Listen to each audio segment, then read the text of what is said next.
lean on you, Leona? Could I rest here for a while? Could I lean on you, Leona? Please help me make another mile.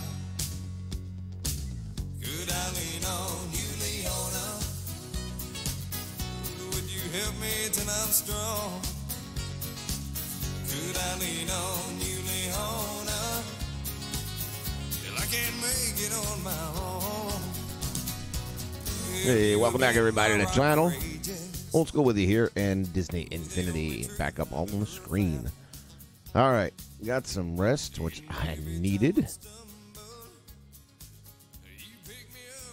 Feeling much better right now. And, you know, sometimes you just step away from something and it makes sense. So, when last we saw our toy box, as you'll notice in that upper left corner, I was trying to find this elusive tree and couldn't figure it out for the life of me. I tried all the power discs and everything else, and nothing was answering the question, where did this tree come from? It's not a tree. It's that simple. It's a bush. And it is mixed in, as you can see, on the ribbon, amongst all the bushes that I was skimming through because I didn't want one of the Mickey bushes. It hides in there very sneakily. The briar bush is what it's called, and it was right in front of me the whole time. The way I was able to figure it out is I realized, yeah, I deleted the original game that I had seen it in, that I liked it in, and wanted to use as inspiration. And then I realized, well, wait a minute, I got a second PlayStation 4.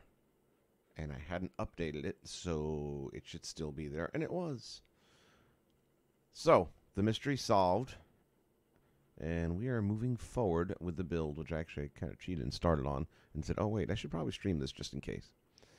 So, that said, let me go ahead and make that poof disappear because we don't need that any longer. All right, here we go. I'm going to drop some music in here in just a moment. And we'll just drop this one down over here, I guess.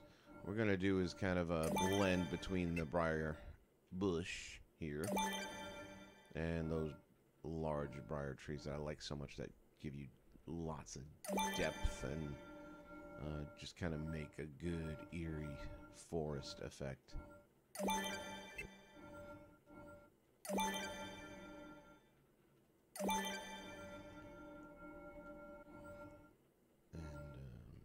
So yeah.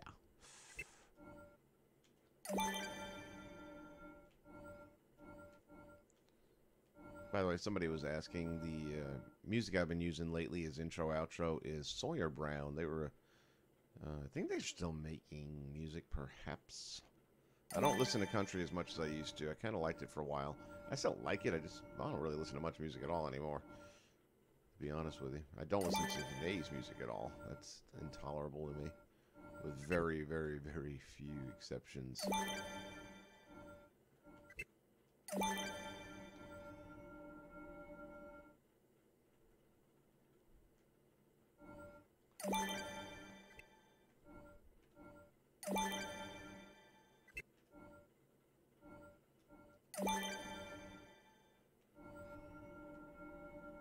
Alright, just a little smattering there.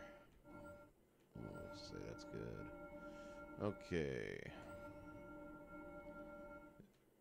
I was going to lose my mind if I did not get the answer to that question. Alright, so the thing I'm doing is taking out these guys. I don't like these at all. They're too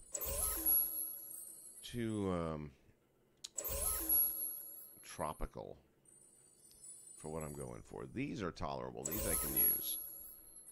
I don't recall where they were from now. I might have to pull out my disc to get these guys back. Why don't we find that out right now? Fantasy 3. Let's take that one there. Fantasy 3, what would have made you look that way? I don't think so, but let's see. Maybe.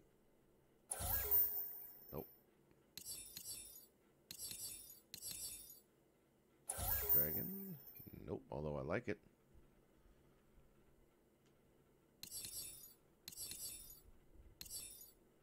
Definitely not jungle. I think it's dinosaur, to be honest with you. I would almost bet.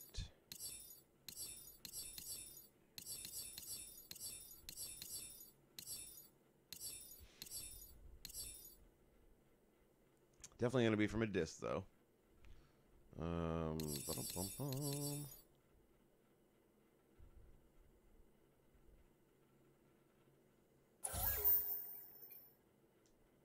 Let's go ahead and theme this guy for a moment.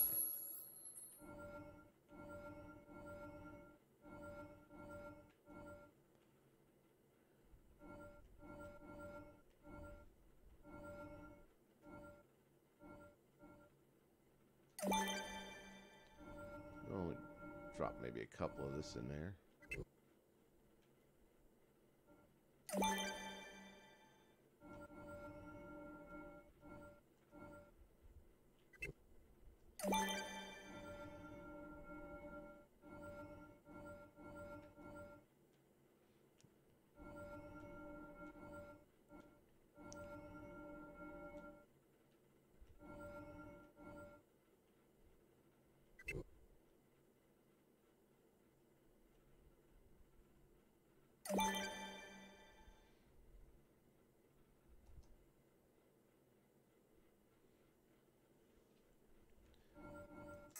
See what that's looking like from inside the forest.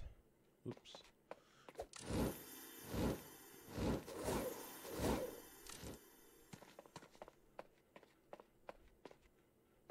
And again, we'll have the fog going on and all that kind of good stuff, which will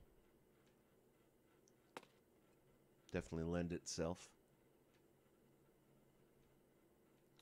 I think I want to put a backdrop in here as well of some more trees and stuff in a moment. I really want this to be like you're in the thick of it all.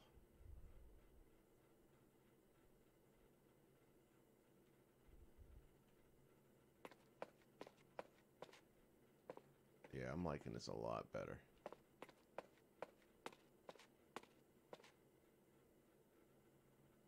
Those thorny... They're trees, that's not a bush. I'm sorry, but those things really do make the difference when you're trying to build an evil feeling.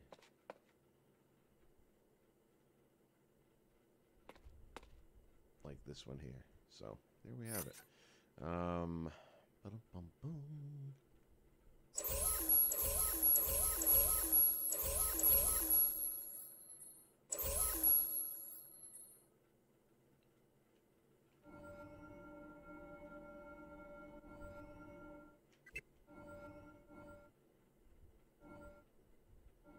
Push that guy over there. What we're going to do with this. So for now, I'll put that over there. We're still going to use those guys as well to fill in some of these other little gaps and pieces. Alright. Music. It's getting too quiet in here.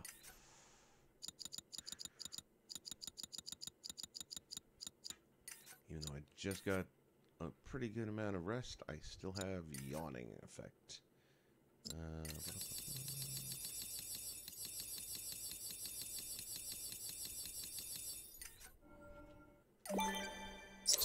We had found a song yesterday. What the heck was it? Now I don't remember.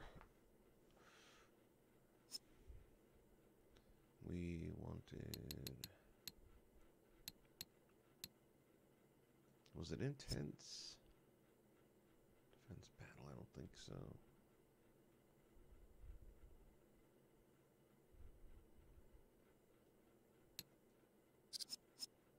No, I think it had something to do with... I feel like it had something to do with Syndrome. Spooky, soothing, upbeat, epic. Maybe it was epic?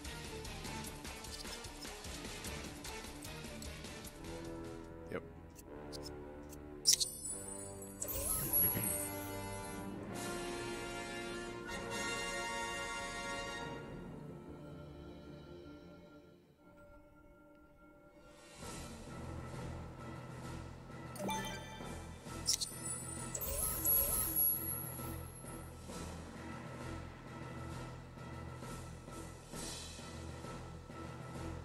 Okay, now then.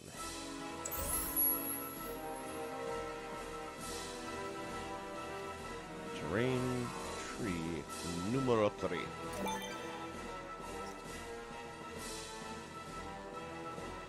So what you want to do is take this guy here and find the smallest one you can turn him into.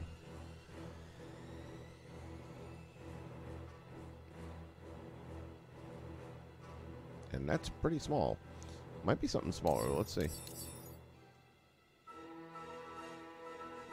I don't know if it's going to get any smaller than that, but...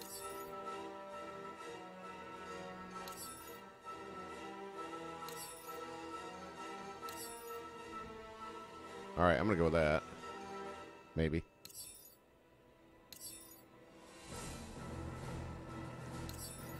Because basically that's where your crash box will be, around the item. And they are size specific, so the smallest item you get, you can wedge it into smaller areas and then blow it up, and voila, you have thick forestry. Another good one right there. Let's go with that one because it's easier to find than that darker one a minute ago. Now it's still going to have that square base part that you can't get around, but you would never get this close if it was already in Dunbrock form. And then you can put a couple of those side by side. But you still want to rotate them a little bit.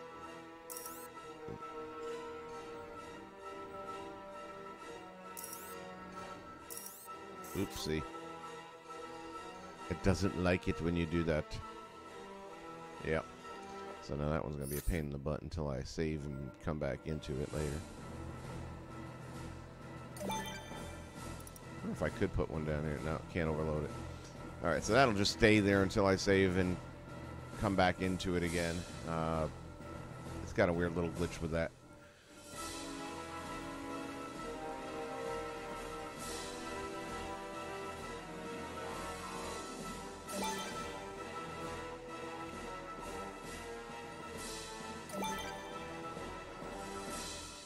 That'll help thicken that part up there.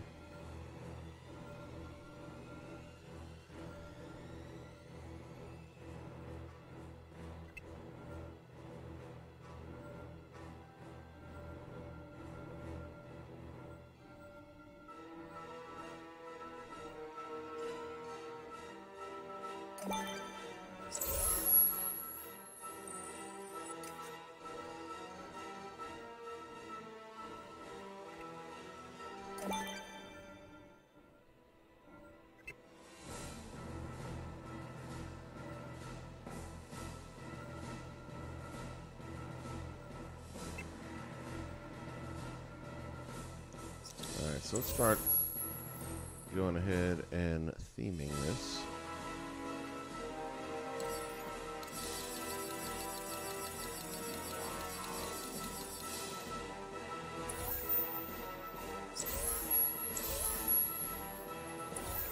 And again, now you got these thick, heavy trees here in the forest, which is going to just really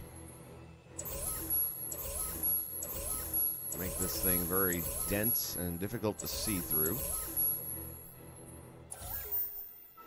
Which is the kind of idea we're going for here. We want to feel like we are deep into the evil woods of Malificent. Hey, must have had a good amount of sleep. I got her name right. And then this one will be going away once we save and come back in. Alright, let's get a look-see here at how that's doing. Now, one of the other things you can also do is stagger them into each other if you wanted to go really tall. Not sure I'm going to do that or not, but by just placing one of those smaller pieces down right about here, for say, it'll build itself into these trees going further upwards.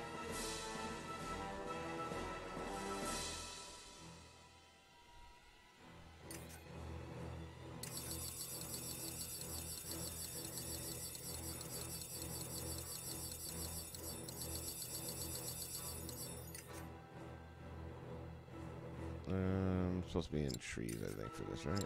Or is it?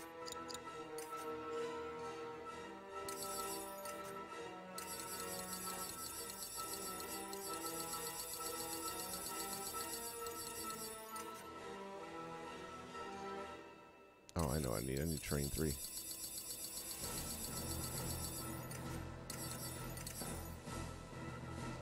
That's the thing. Alright, so now, as I mentioned, I wanted to be surrounded from the start, so I'm going to do is just place some of these guys right around the base and just below the base. And maybe this will be where I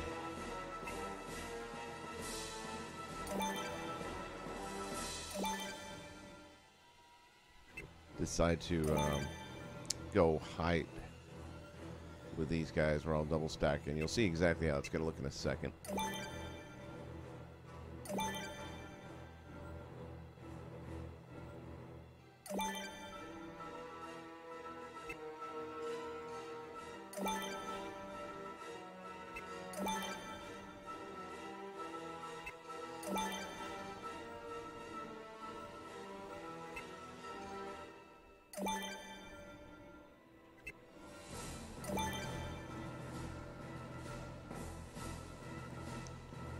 Okay, now, if I stack it like this, it's going to get lost in the tree and be very hard to grab again. I'm going to just offset it ever so slightly here.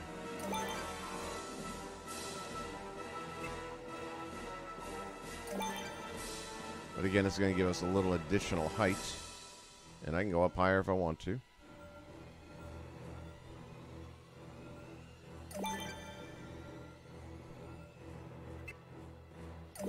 And I really like to try to rotate often, because trees don't generally grow identical in any way, shape, or form, even if they're side by side, planted on the same day. Damn it, I did it again.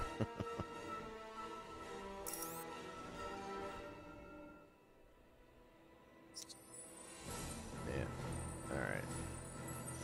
I'll tell you what, let's start. Probably be best to start with the top ones.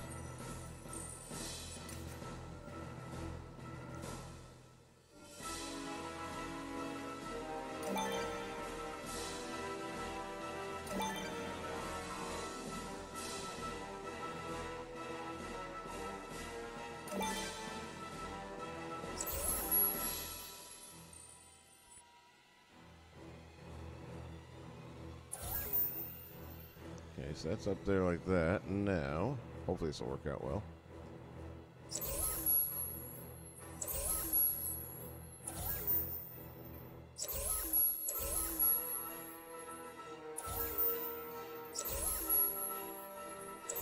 And again, the base of that tree now has been lost in the mix of the bushes here, but from the camera point that you'll be at here, you'll never even see it. All you'll see is that big, thick tree, and that's what we want. So I think this is going to work out really nicely. And again, this one that's floating glowing here is going to disappear.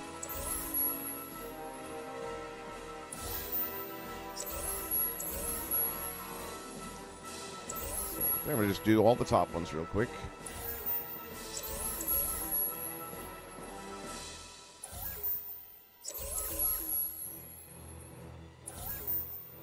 Then drop back down here. And fill in the bottom. Then I think we'll save it, back out, and get rid of these floating things that are going to annoy me as we move forward with the build. And once again, as we look at it from camera angle, all you see is very thick, dark foliage. Top first.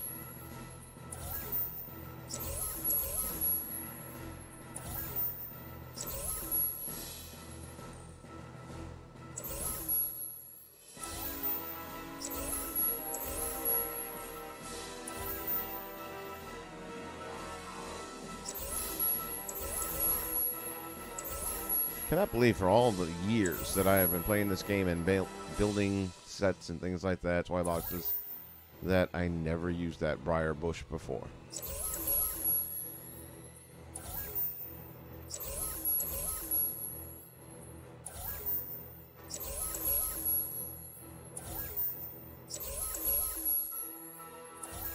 And that is part of the magic of this game, is no matter how much you've done with it, there's always something new to be discovered.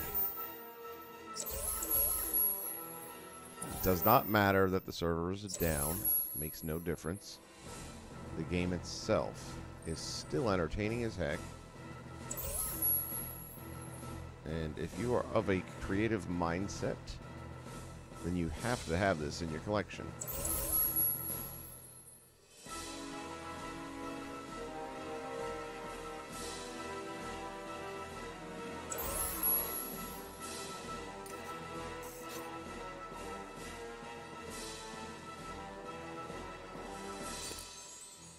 So we'll spawn in like so. Oh, yes.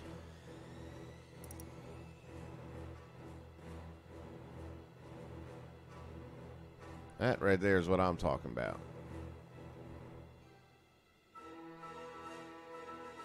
You are now deep in Malificents Forrest.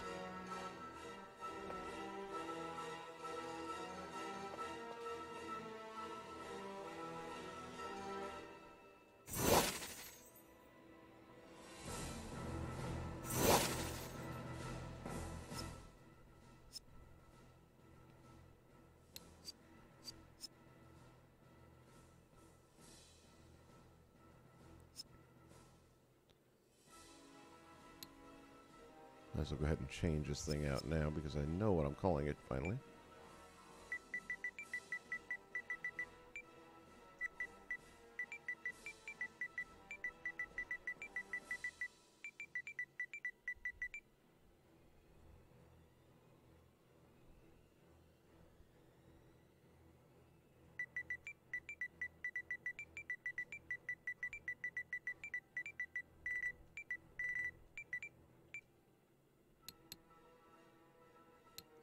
And I'll fill out the description later.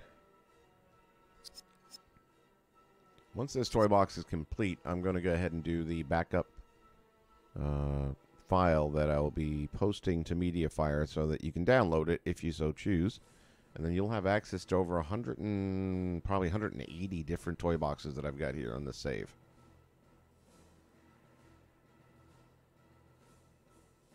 Let's see if I can't test this out with somebody. The theory to me seems pretty safe. I don't see how it can not work.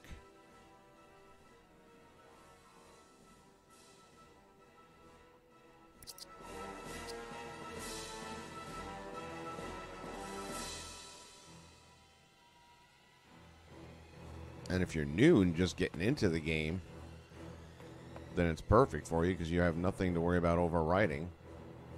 You'd just be able to upload the file and have all those toy boxes ready to go.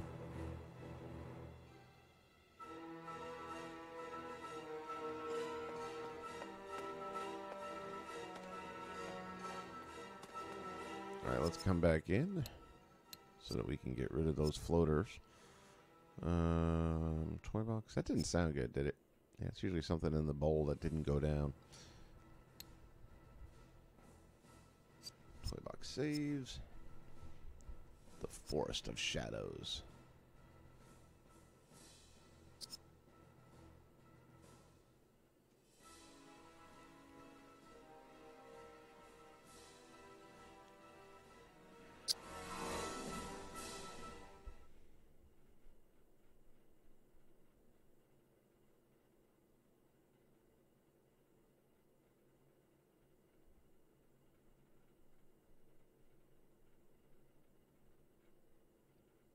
Man, just watching that load in is pretty cool.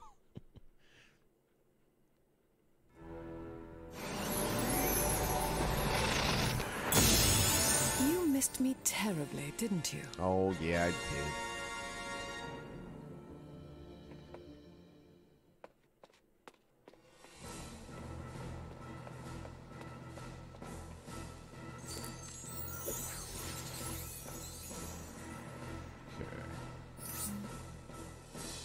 Alright, now let's get back to this.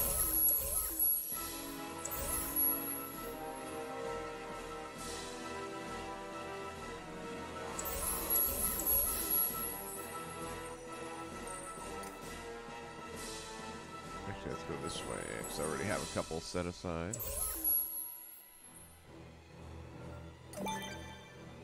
Oh, yes. Little guy.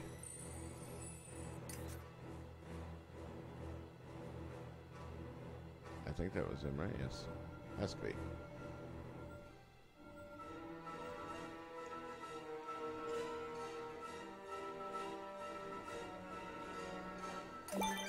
Let's see how much smaller we can make him. When they already start out small, yeah, I can get really lucky.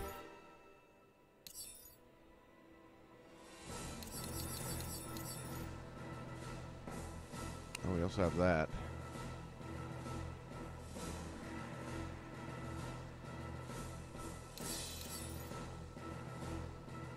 That's pretty small.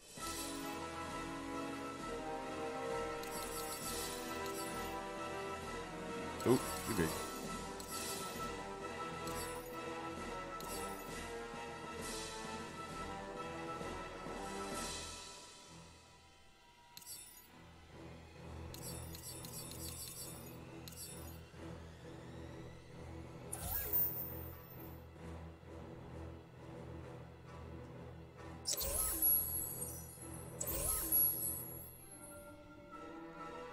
Okay.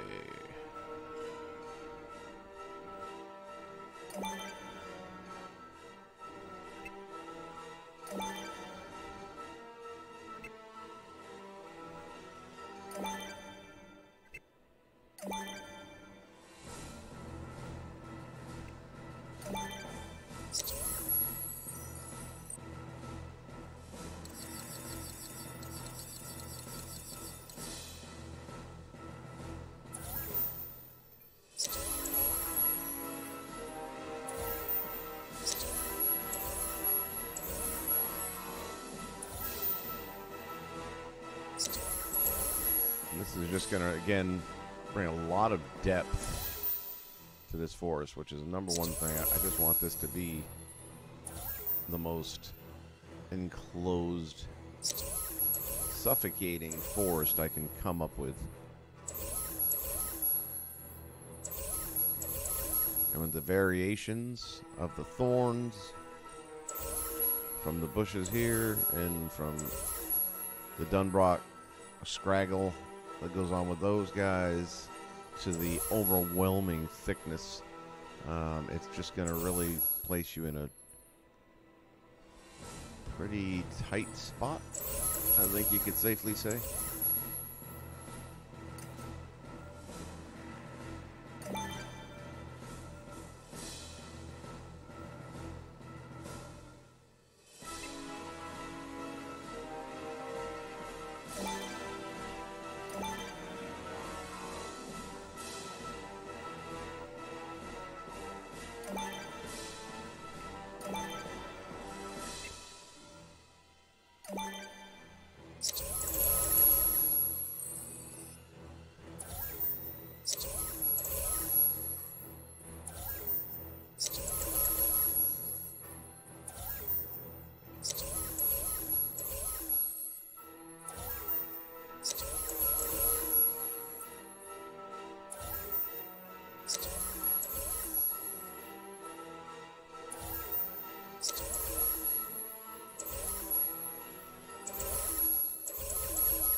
Now you can really see it's starting to come together.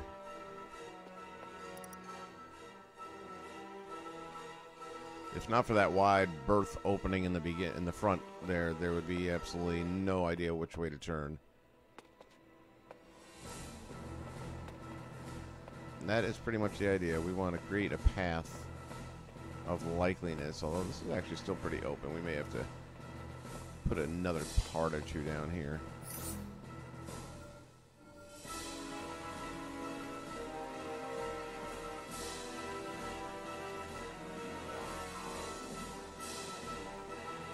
If we can.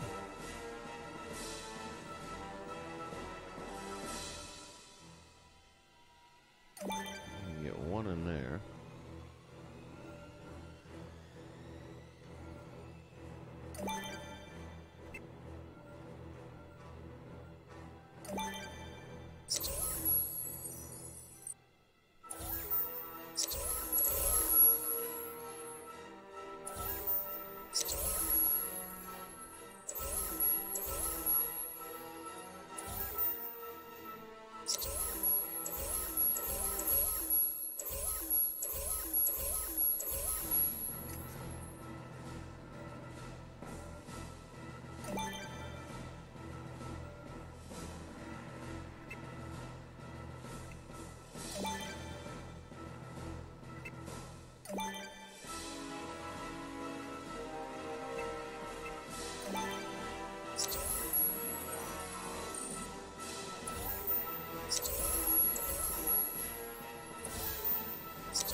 And we'll also be placing the fog down in those areas as well, so it'll make it even tougher to see through and less appealing to travel through.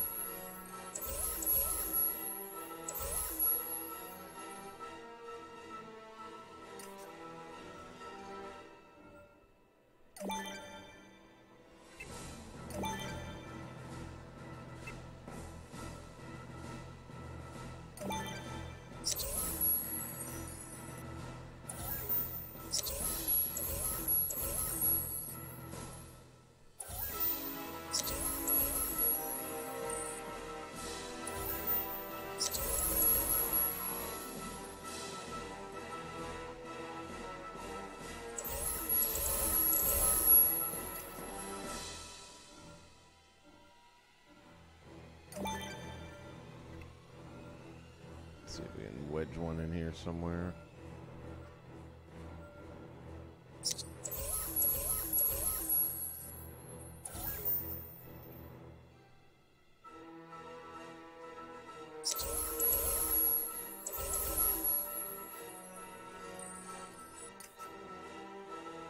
I didn't think that was going to fit, but it will. And if it fits, you must use it.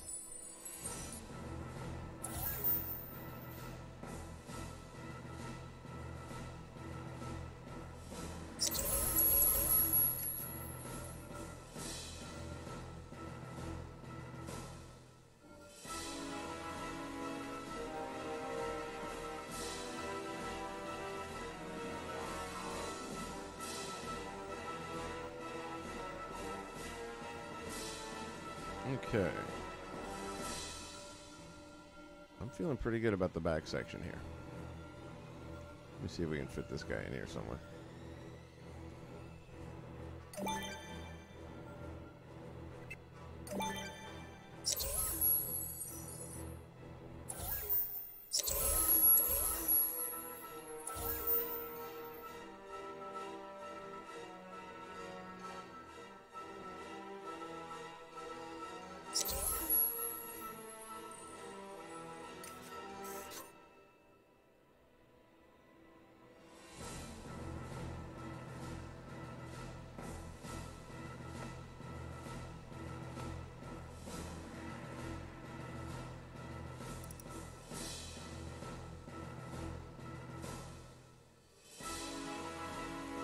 I don't know about you guys, but to me, that looks like a pretty daunting forest.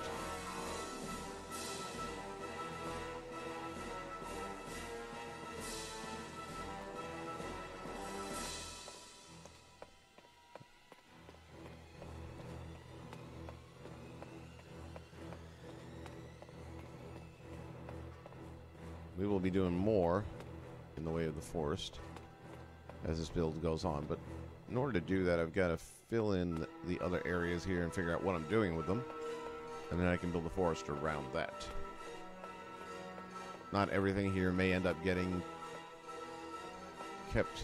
Some of it I'm sure will. Like this guy here, pretty sure he's gone. Doesn't fit my theme. Whereas this definitely does. And I'm going to actually have to go back and do a little bit more. That's going to be the Hulk disc I'm going to need to finish that part up. And this is also going to be kind of buried away.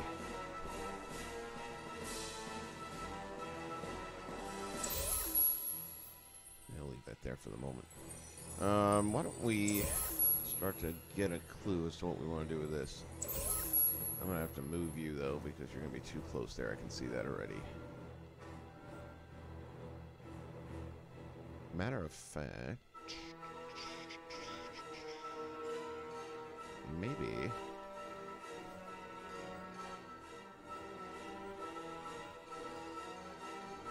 would help a lot if I knew where the other side was going to fit to this, but I'll just stick that there for the moment. This may end up going away. Alright, I'm going to need my Hulk discs. I can see that already. Hold on a second.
Okay. With that in place, I'm thinking it was one of these two pieces here.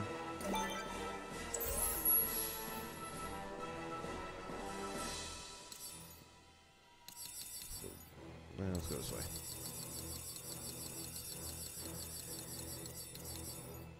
Yeah, that's the one I'm looking for. Let's just see what else we can get. I think that's the one I'm looking for. Yeah.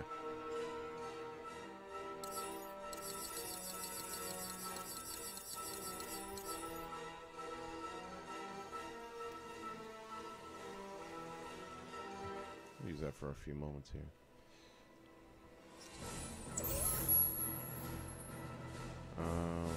How many?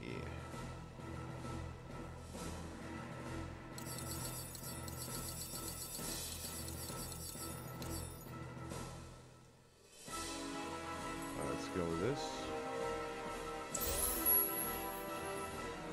Drag that out.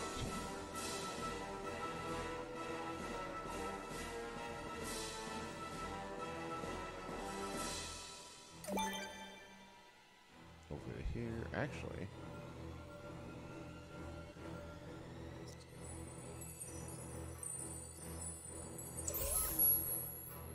Let's do our little trick here and see how small. It's gonna be tougher with a corner piece. They don't get too small.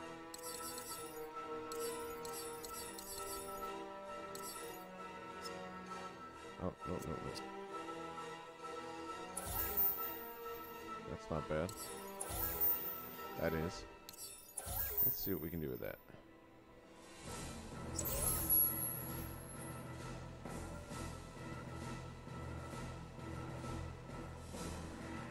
A little closer, not much. Again, that corner box is always going to be there. And it's always going to be that corner size. So as you can see, you don't really get to gain much of an advantage in this one.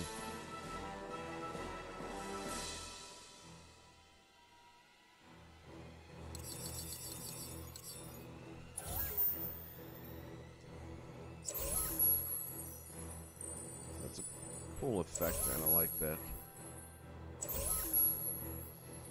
Alright, let's go to our corner here.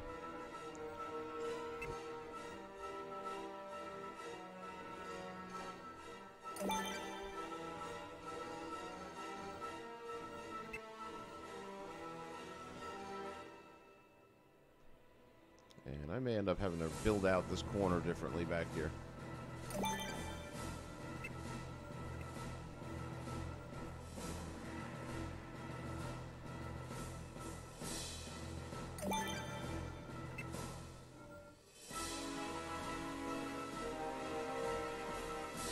So we'll drop that down there for the moment.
I'm really going to want to shroud this thing in plant life.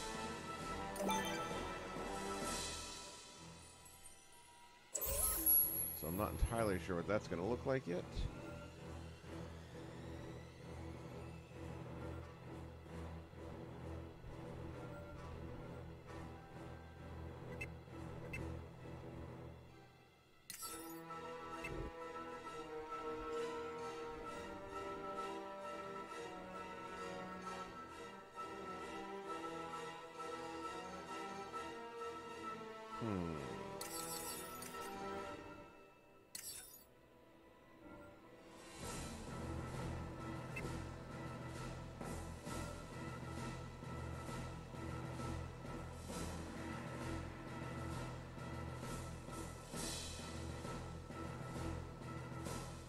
I'm gonna go with that.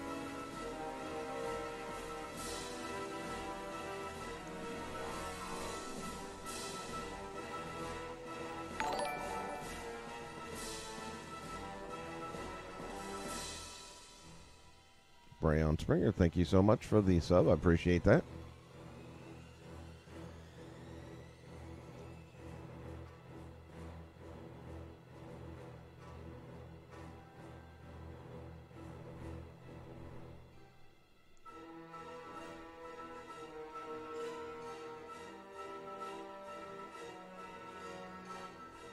All right, let's go to...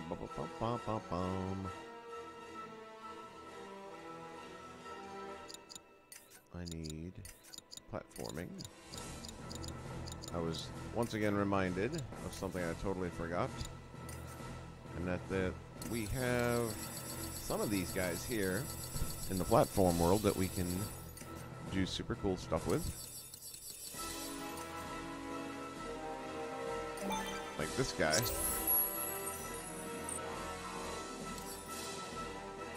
And you can turn him into Ivy.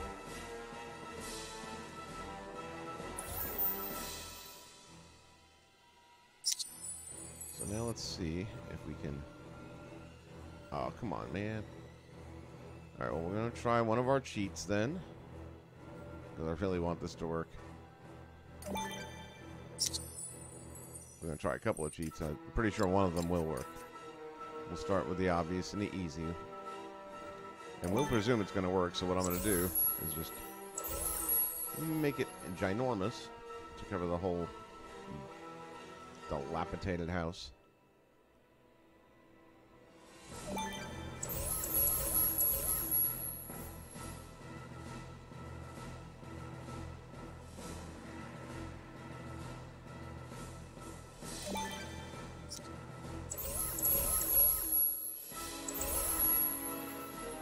So this in itself may or may not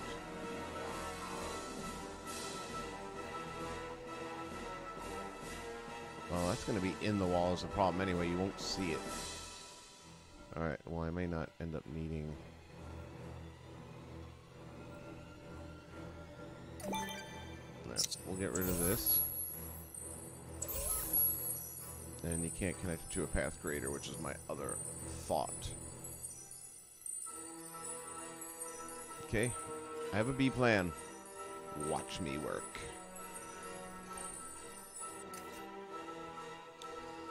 Shouldn't have got rid of that box so quickly. Even told myself, don't get rid of the box, just move it off to the side, but no.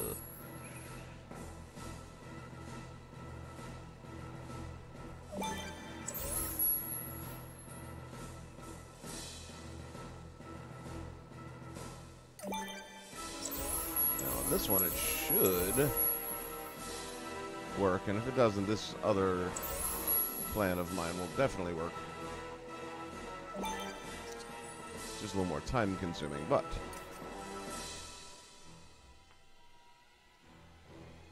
alright, we need our wood blocks. There you are.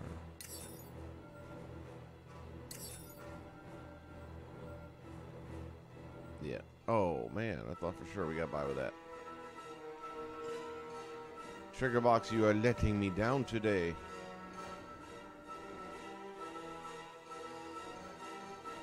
It's okay. We will end up using the Path Creator tool, which 100% will work.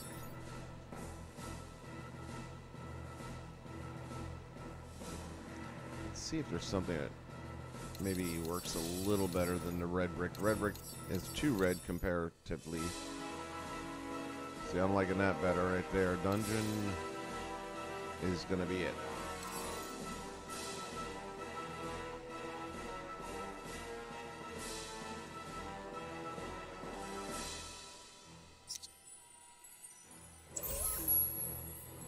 Now,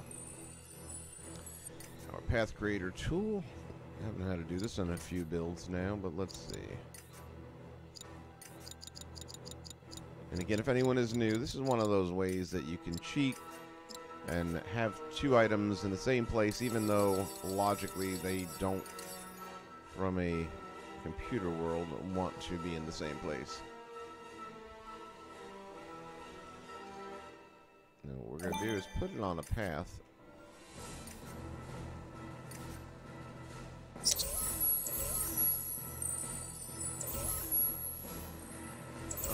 That doesn't look right, so I'm going to delete it. It's not looking yellow, or green rather, it's looking yellow. Is it just me or what? No, I guess it's working.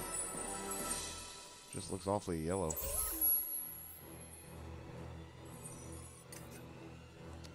Okay.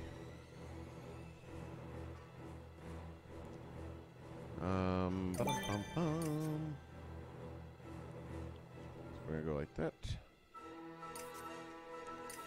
Now that's an active path, which is going to make the block when you attach it go up and down, which I don't want, so I have to go in there and change the logic up and turn it to inactive, and that's it. Now it is just a locking mechanism. And now I can go back to my blocks. Well, before I do that, let me put a couple more of these down, because I'm going to need additional.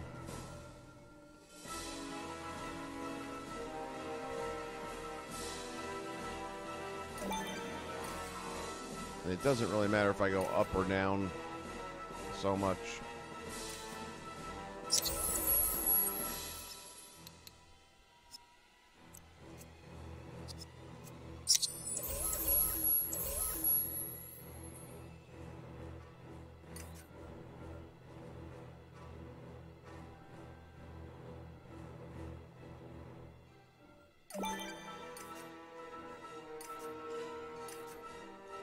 Think of these as anchors on a ship.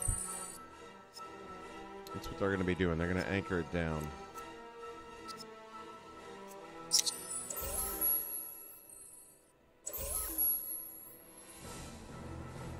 that lined up? No.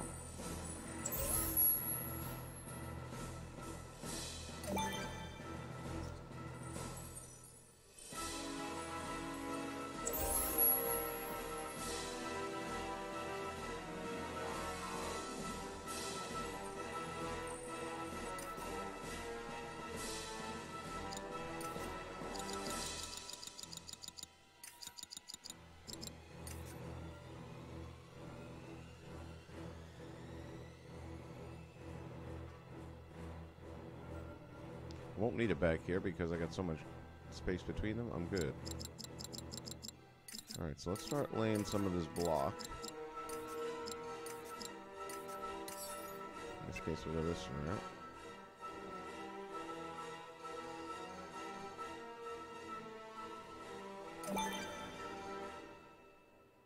Well, guess what? I could be wrong. Maybe I will need it.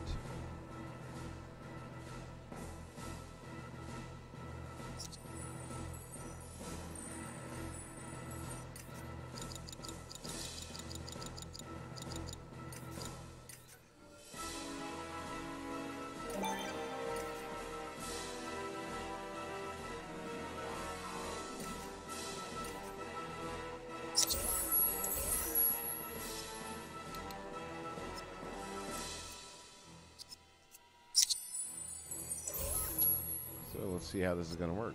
New path connection.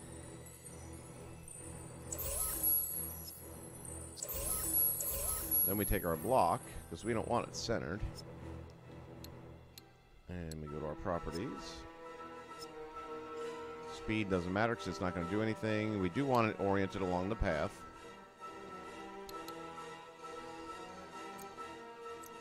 And then we're looking for our horizontal, yes, offset. And we can move it horizontally.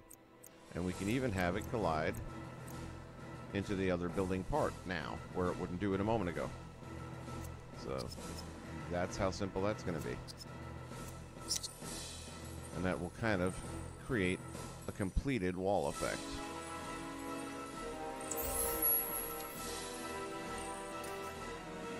And we can use that same anchor locator for several parts, not just one. So in this case, now what it will do is memorize the fact that the block started out here, and generally it'll be tough to, normally it wouldn't lay a part down on top. I'm surprised it is.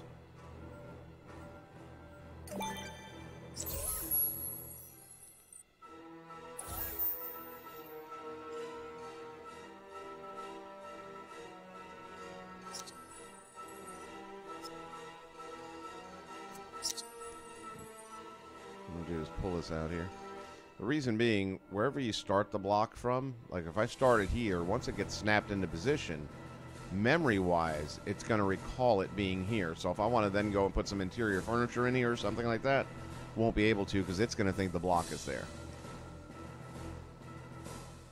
With that logic, I might even want to bring it up and out of the way. Over here, let's do that. Let's lay a few of these out here.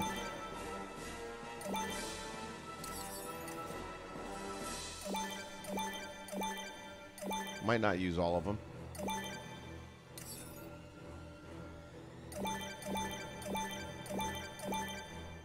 But now we have them ready to go. New path connector. And then this way there will be no challenges later on down the line. And that places that block there.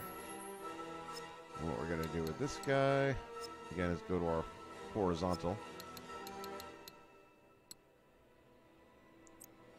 The last one was 10. Let's go minus 10 and see if that doesn't work.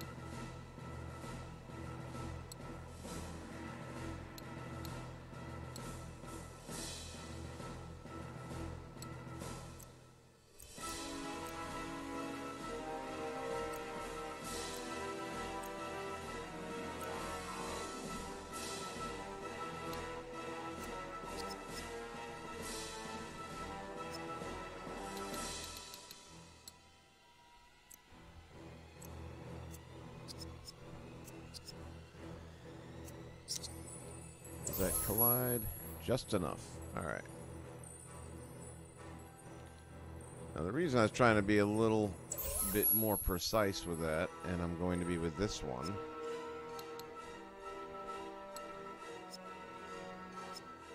we're going to take this down from 10 to 9.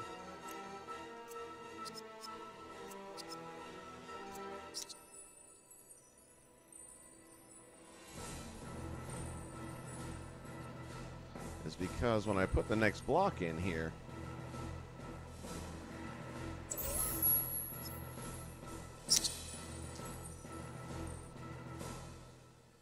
if it doesn't match up pretty snugly, you're going to get the effect that I don't like, which you may end up seeing here. We'll find out. Yeah, we're going to have that problem here because they do not match up, which means I have to use the longer one. Alright, so let's go and delete the link to the path creator. Get that out of there. Okay, we're going to make some more alterations, rather.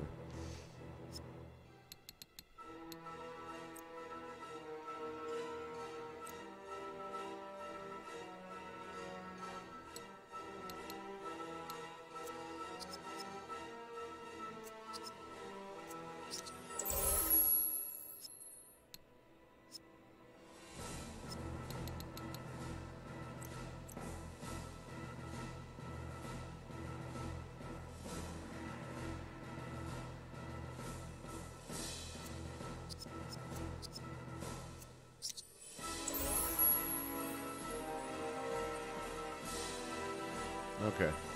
It's not going to be flawless, but this is one of those things that kind of happens sometimes.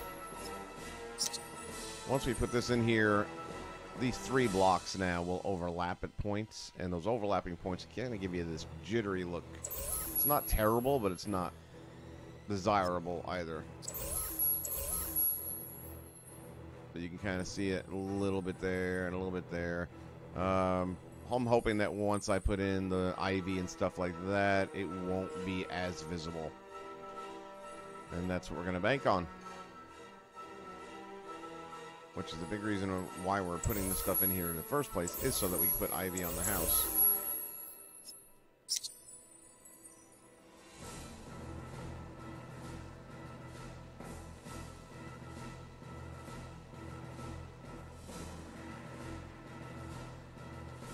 Let me do this. Go to the properties here. What we don't want to do is the horizon. What we will do instead is the forward backward. We're just going to pull it forward a couple of notches, and the reason for that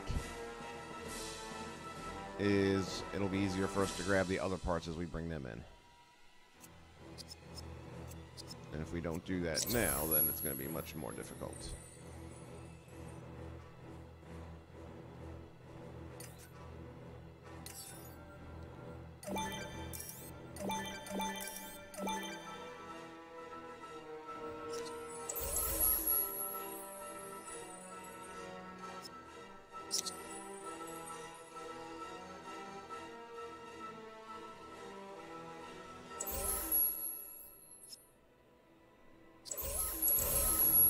This one, we're going to be messing with a lot more stuff here. Starting first with the vertical, we're going to bring it up. So when they talk about raised roof, this is what they're referring to.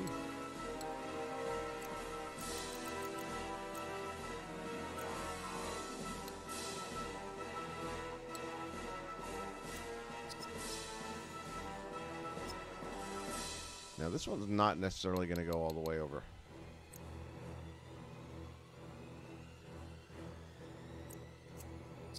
Yeah, I'm liking that.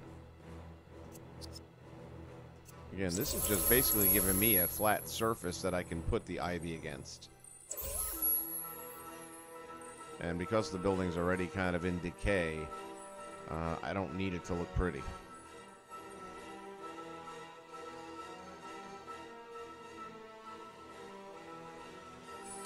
Let's go up and grab some more.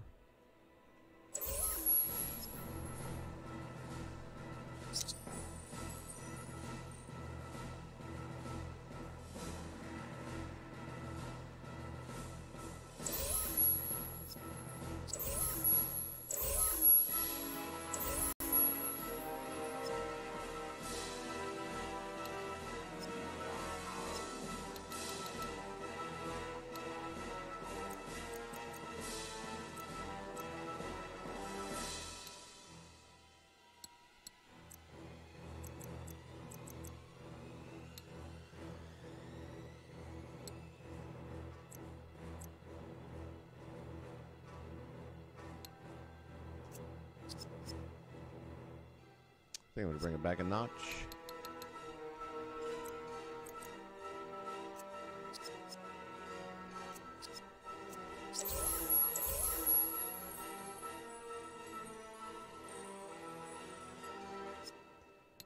Okay, then I'm going to grab this one and put it back where it belongs.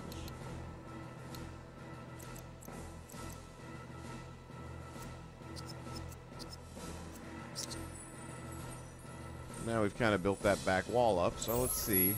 If we grab our ivy.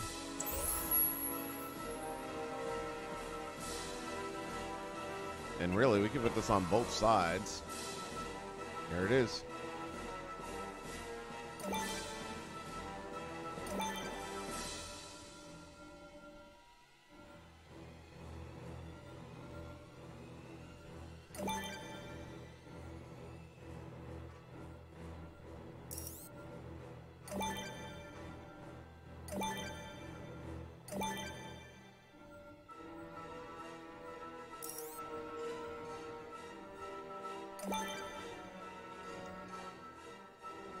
Whoops. Because you can put it on the interior as well. Again, this building's kind of seen its better days.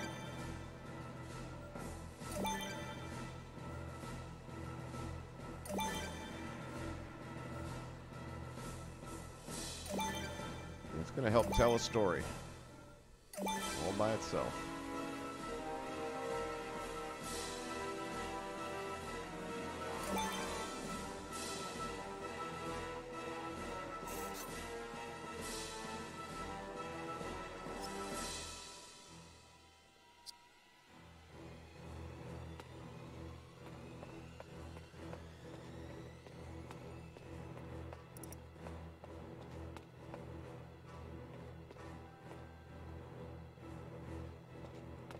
And I'm not sure. I don't think it's climbable, is it?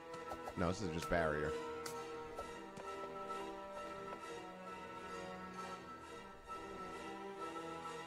So you see that little flickering I was mentioning earlier. So let's see if we can do something to cover that up a bit. And we'll move the ivy over.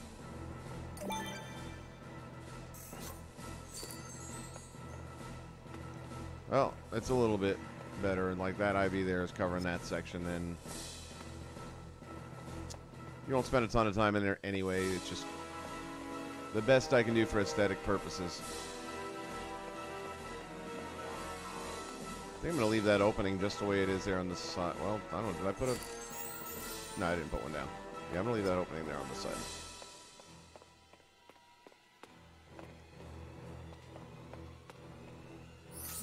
Now what I would like to do is find something to kind of put along the top that's going to give it a rough edge.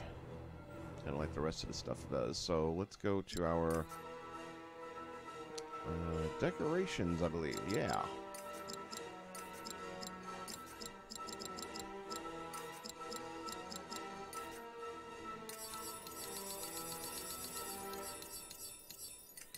We'll get into our smashed up stuff down in here.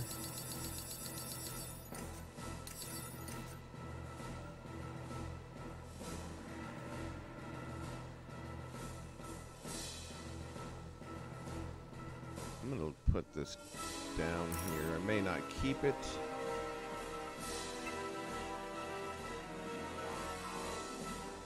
Nah, not going to use it.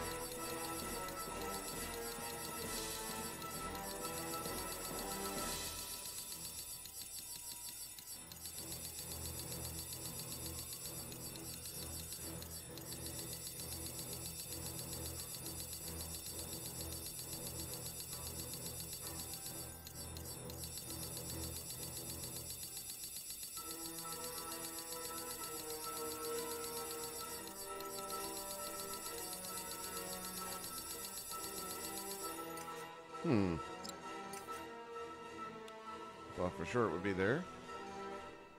Let's go this way.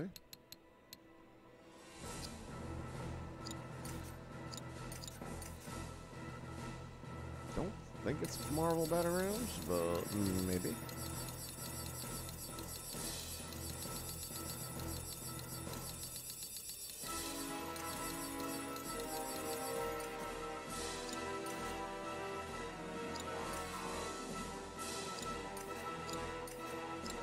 Could be Spider-Man.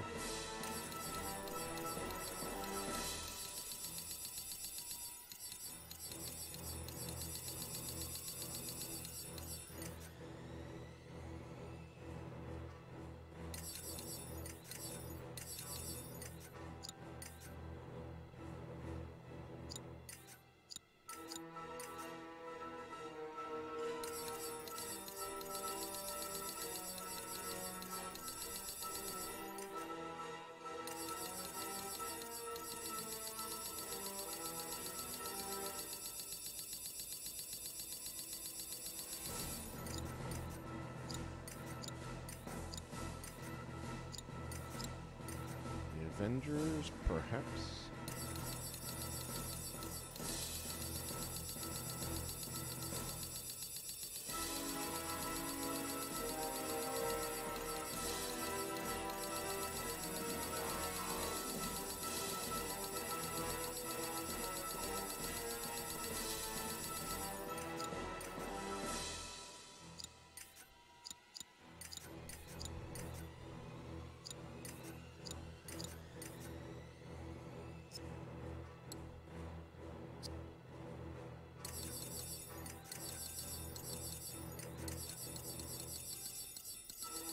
Could also be under city. I'm looking for the broken masts and steel girders kind of stuff.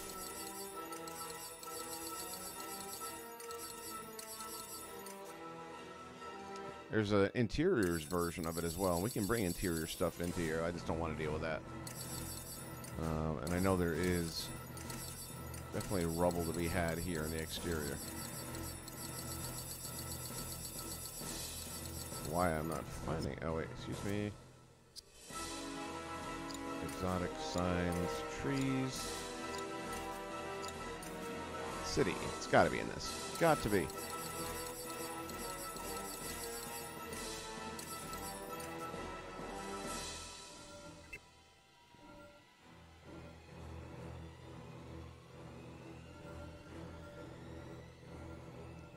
so much nicer if I can line that thing right up perfectly.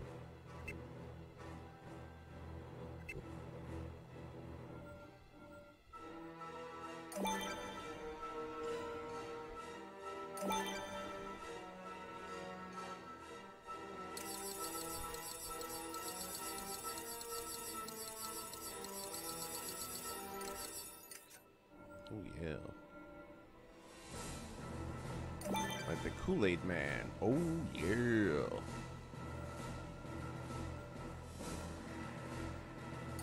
Now, you remember earlier I said if you wanted to lay stuff down inside here. Well, if I would have put that block down here and then clicked it over here and joined it into the Pathfinder, it would still see the block being here and it wouldn't allow me to put this down. For example, if we go back up here to where they were, you'll see I can't put them down here. Because in the mind's eye of Infinity right now, these blocks are really here, even though they were dragged down onto our map. Now, once I save this, and then back out of it, that'll all disappear, and they'll just be here, and they won't be remembered as being anywhere else. So it's not an end-all if you screw up and forget to do that.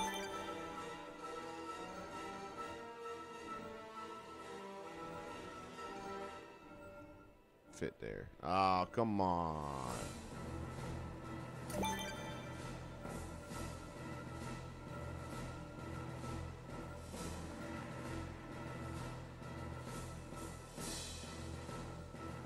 Same thing, the block was there. No, what was there? Oh, that's still connecting.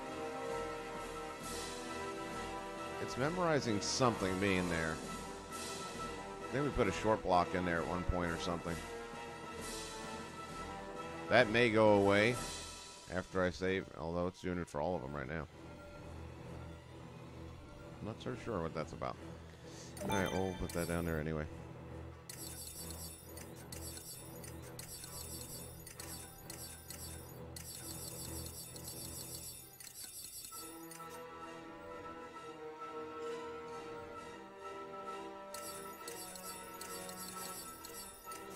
Are you serious? I wonder if it's under some other flowers. No. Statues. No. Cluster. What in the world, man? It's going to be that kind of day. Alright, maybe it's not decorations. It could be under terrain, I guess. No, definitely not. Try buildings.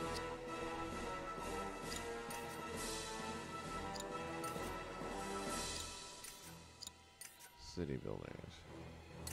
There it is. Okay, well, there goes that idea. Now we know. I'm not going to use anything.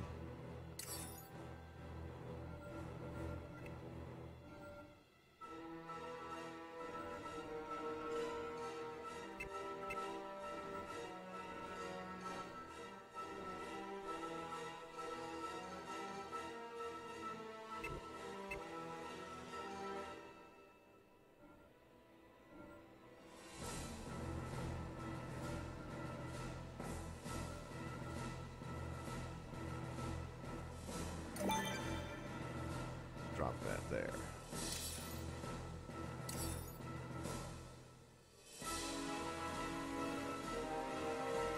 Broken water main. Sure, why not?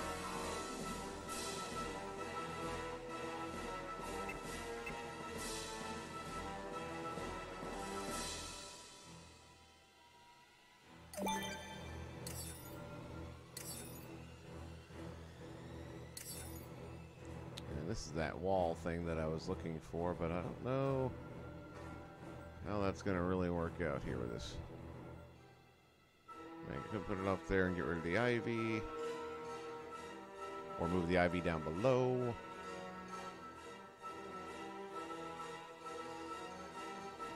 But I'm going to pass. Okay. So we're coming along.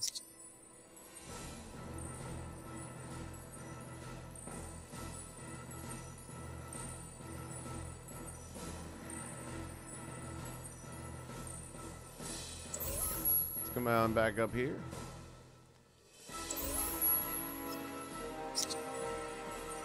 New path connection.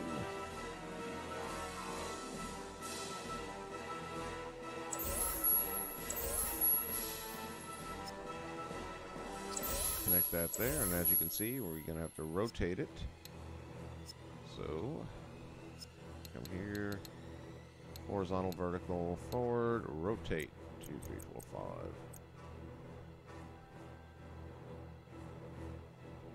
And then we're going to go horizontal, oop, not horizontal, vertical.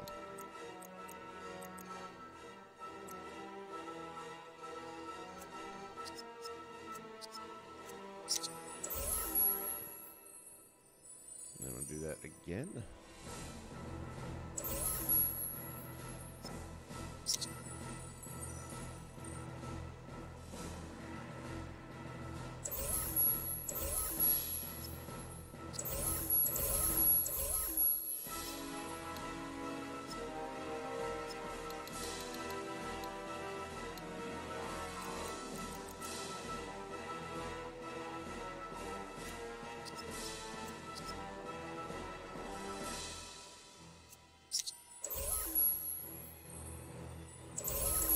That wall set.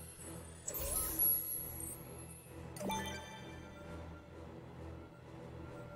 take some of the ivy here.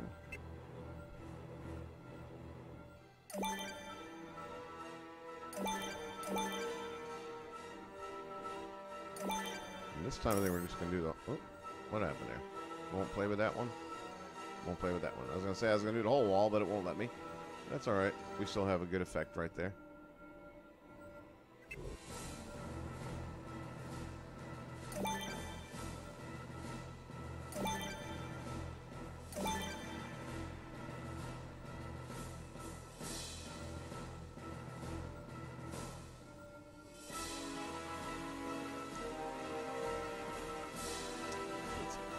Kind of taking on a little bit of a life here now, isn't it?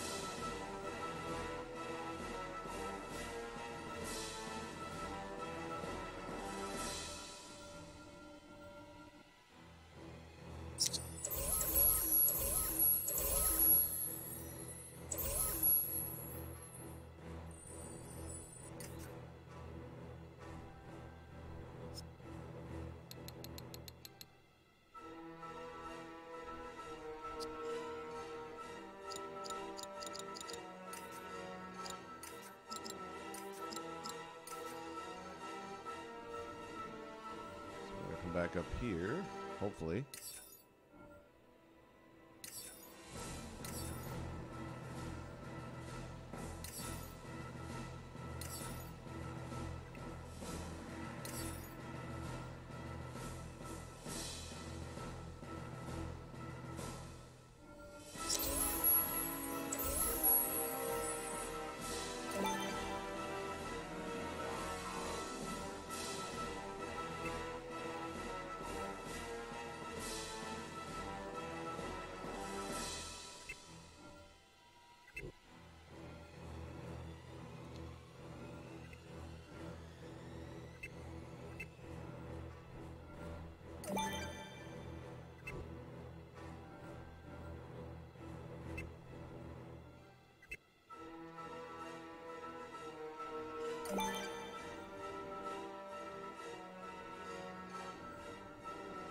You really won't see that from the ground level, unfortunately, which I was more or less wanting that to be what you saw, but it's okay.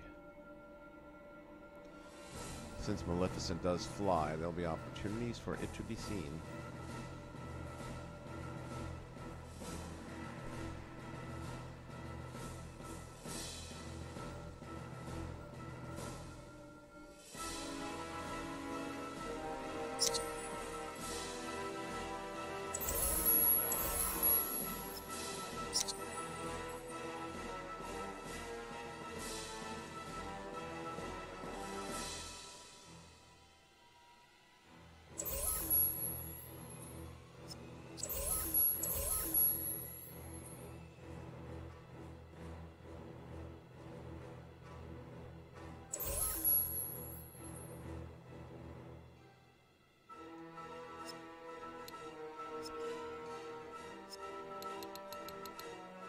Go backwards. A notch.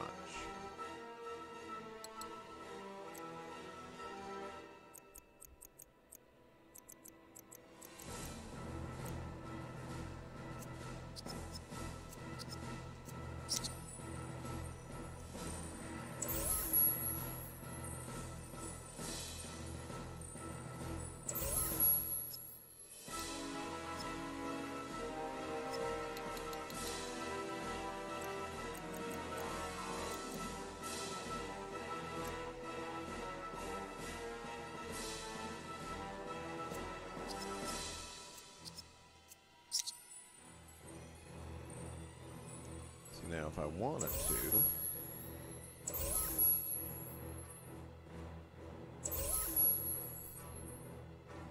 grab this one and just take it out of there. It's not really serving a purpose up there.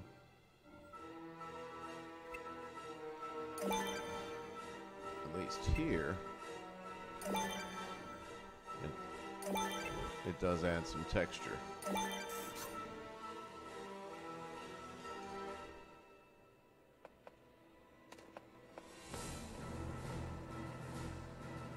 And of course, we still haven't added yet all the smoke and stuff that's going to really help this thing pop.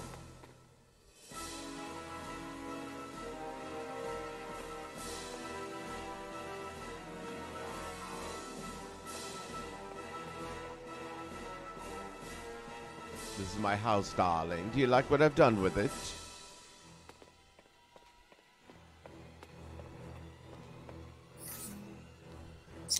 Okay, back up we go.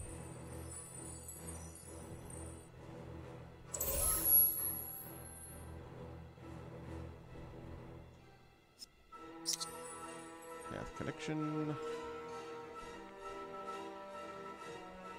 Drop that over on that.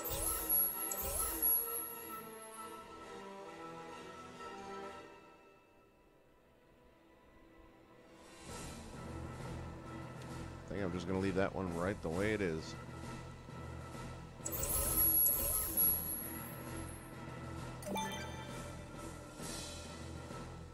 Again, we'll add a little bit of texture here.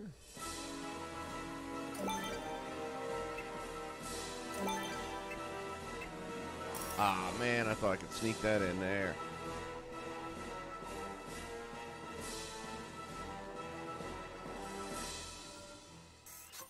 That's all right.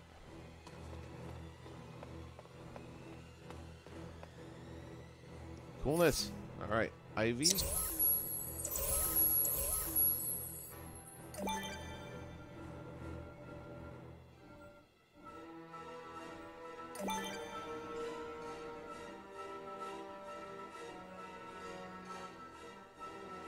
Oh, we sank that one, didn't we?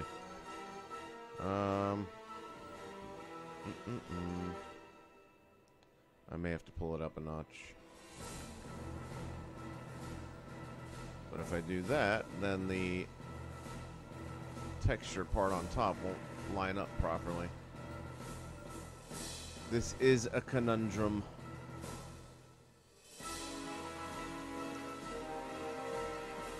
I mean, the funny thing is it'll still allow me to place the ivy, but then you won't see it because it'll be inside the block. Well, we're definitely going to have to make an adjustment.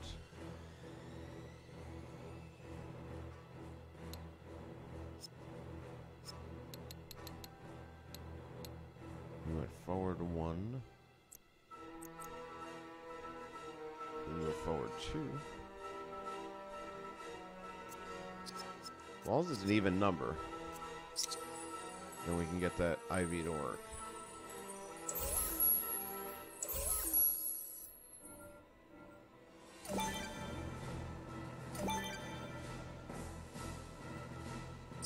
Might cause a little more friction with these guys behaving.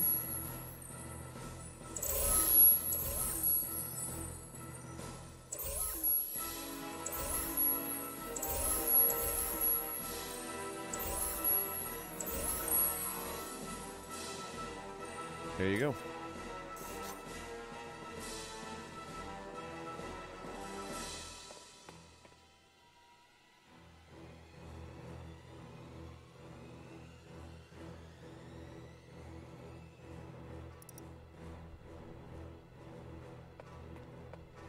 And as I said, we're going to be building up a lot of forest and stuff up in this area here and around here, and maybe coming through the wall kind of stuff. So this is not the final product by any stretch.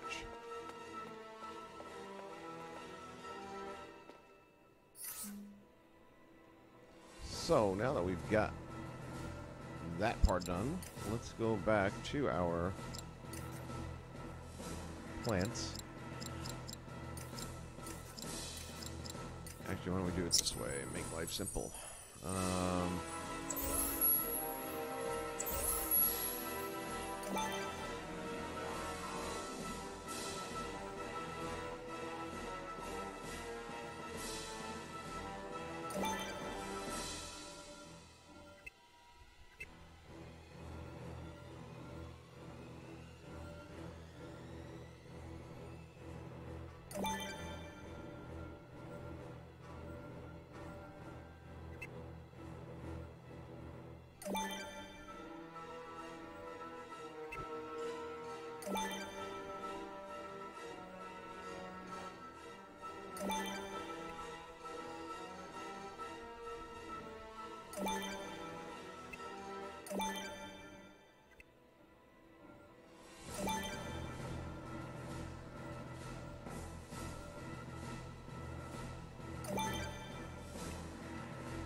I don't want to mess with that.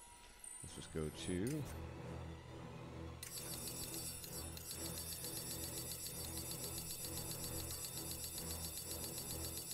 grab our terrain 3, I think it is. Oh, shoot. So we'll have somebody a little smaller. Like that. Let me see.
try some other size guys later.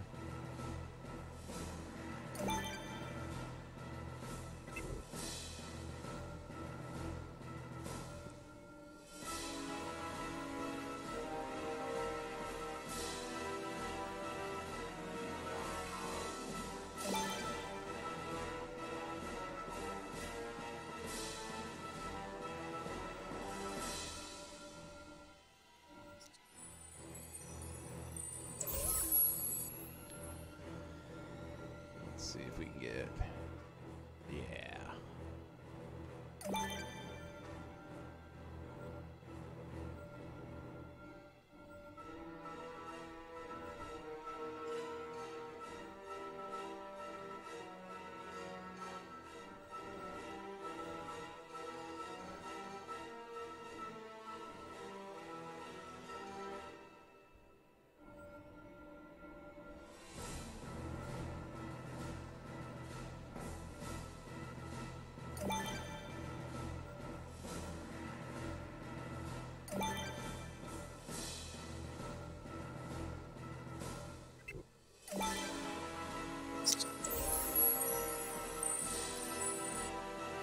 Okay, let's get back to our Dunbrook, or Briar Ridge.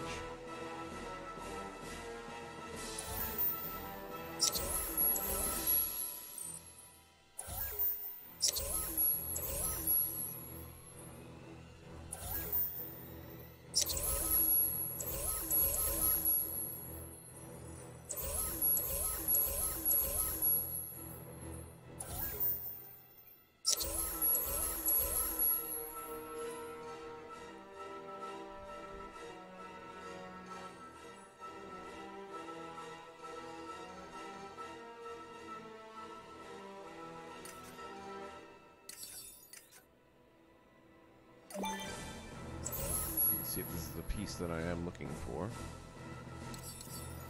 These were not the droids you're looking for. Oh, it definitely is. Alright, how small can we go?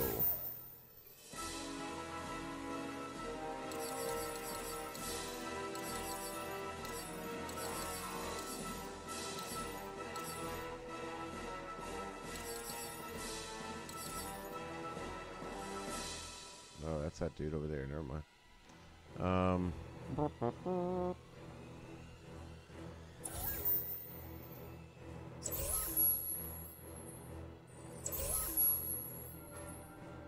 Let's see. Let's see.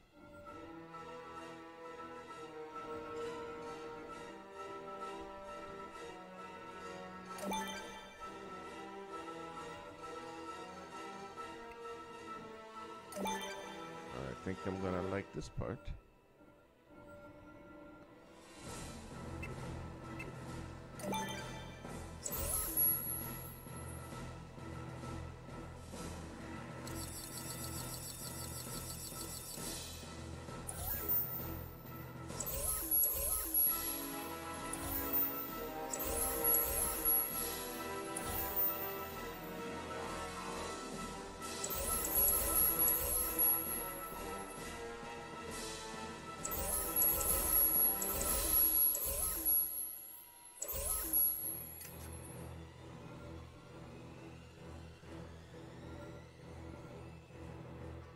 Really want to merge this in here.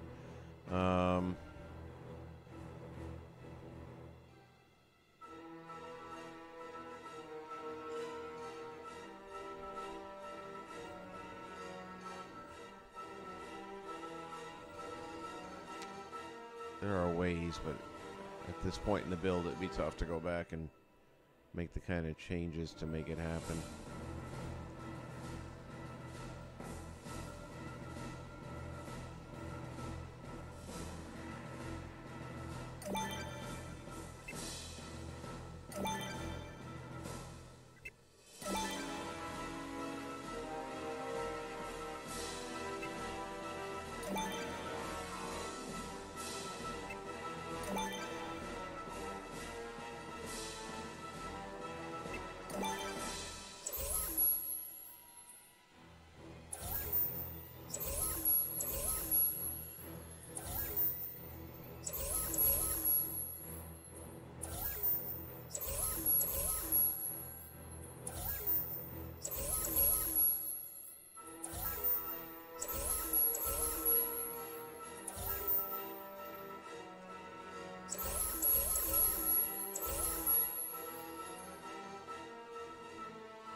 Love a really good weeping willow effect. I just don't know of any way to make that work.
Just going to reverse our logic here. It wouldn't allow these two pieces together, but, oh wow, usually that works. Usually if I move this over to it, it will work. Well, not giving up the tree for that, because the tree does more.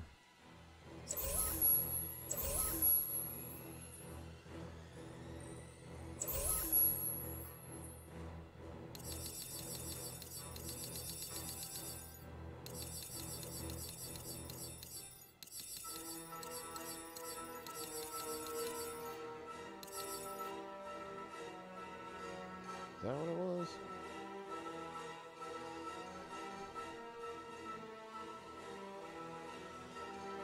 Well, guess we got that.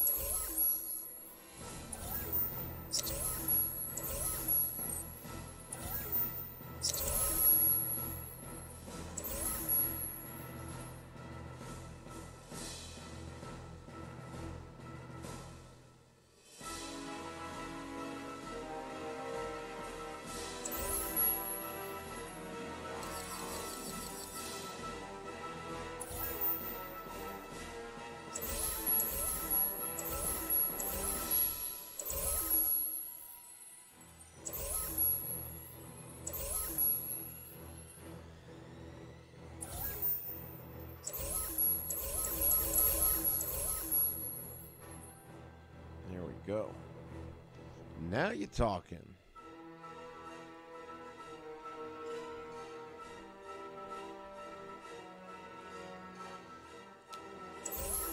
We're not going to need the rest of these blocks, so let's go ahead and get rid of those.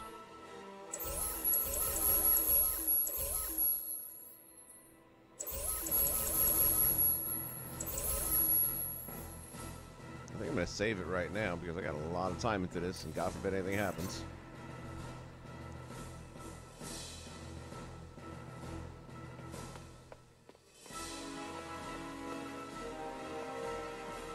Again, the thing that's going to really pull this all together is once we start adding the effects.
I'm liking this.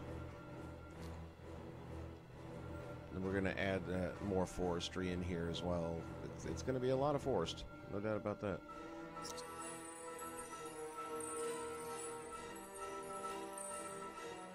I might leave that one. I'm still on the edge.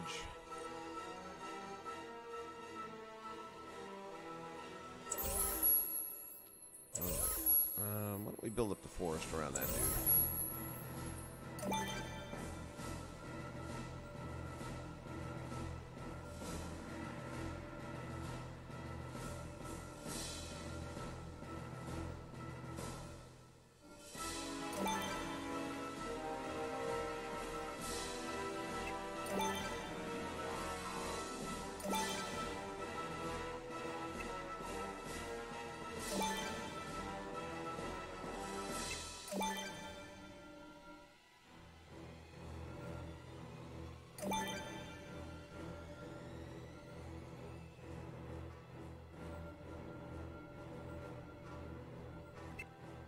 Just a little off on size there.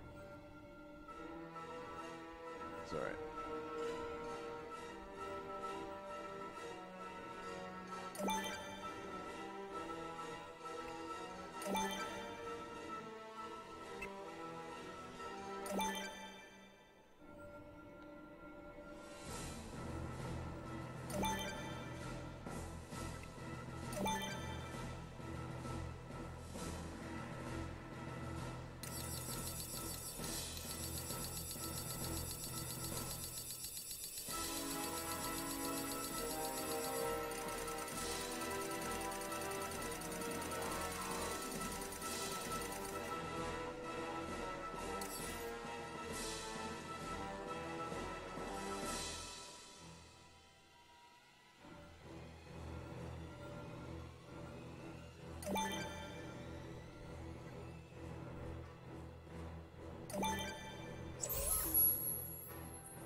Do I want to give up the rocks? And I'm going to have to say yes.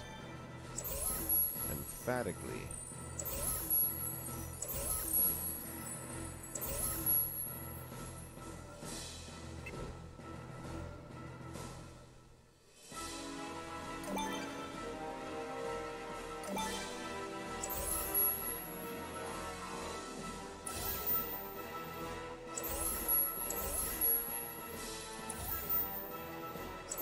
I mean, look how much that hides. And just gives you that ominous entrance through all the shrubs and stuff. Which is definitely what we're looking for.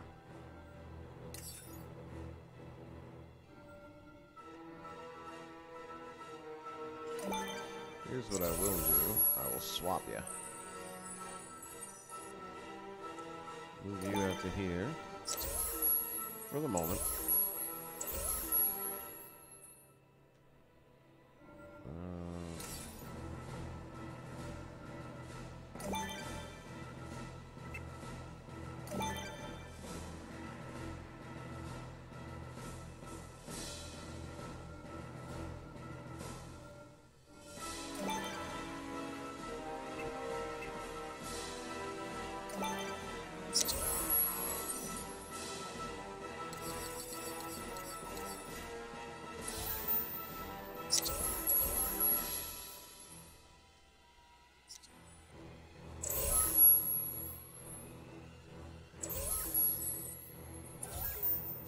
Come on, really?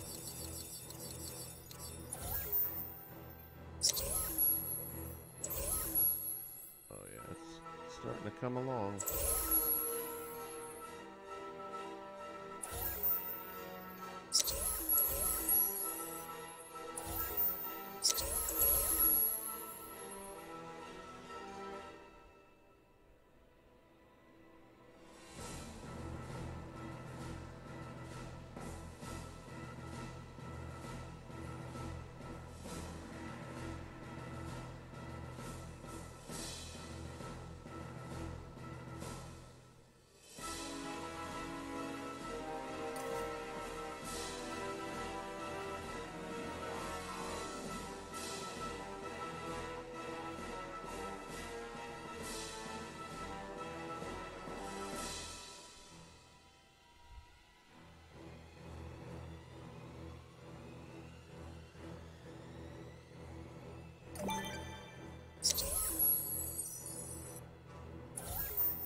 Yeah, that's not gonna work. I was hoping I could hide the base better, which I could if I wanted to replant all those trees, but I don't. I kind of like the way they're looking.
good tier right there. Going from top.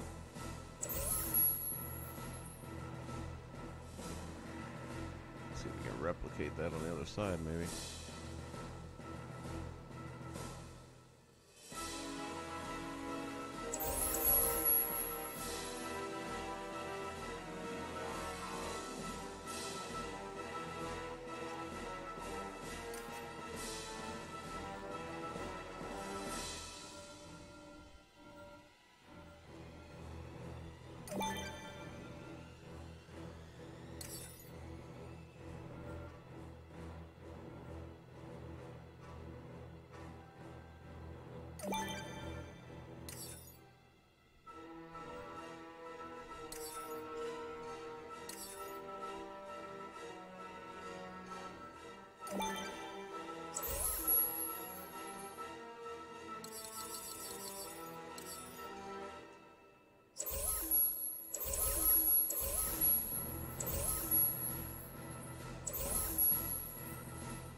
I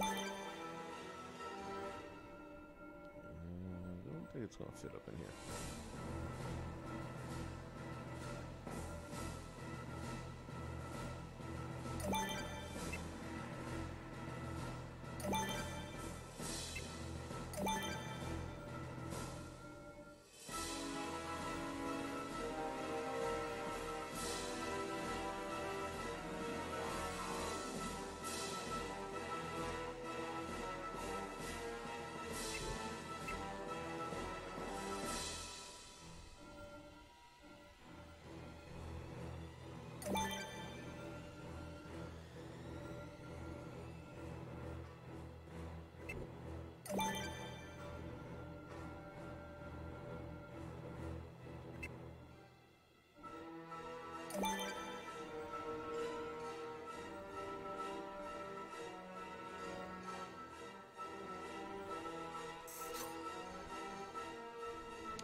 Whoops.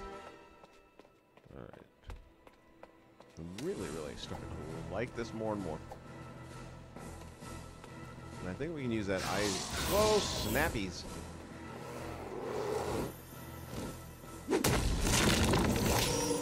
I rather enjoyed that. Not possible.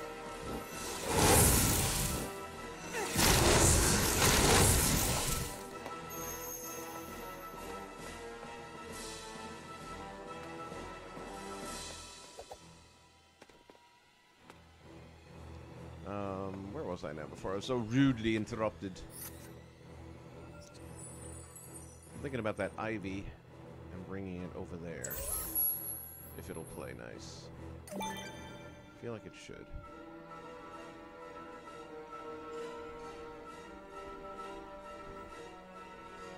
And it does. Oops.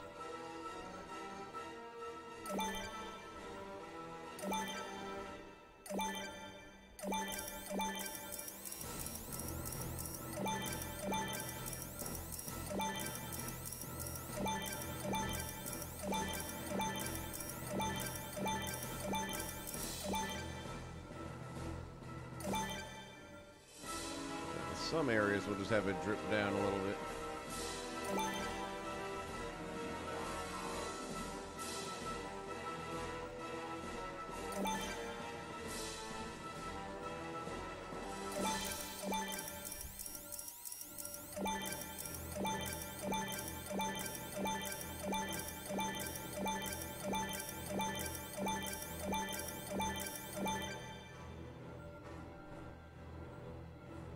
Okay.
Now, what I need to figure, and it shouldn't be that hard.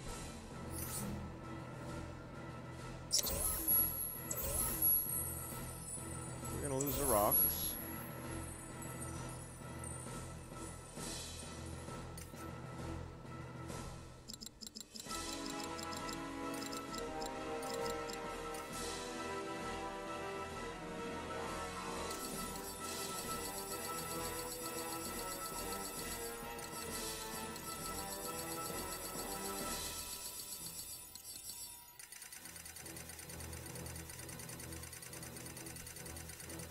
Slot machine.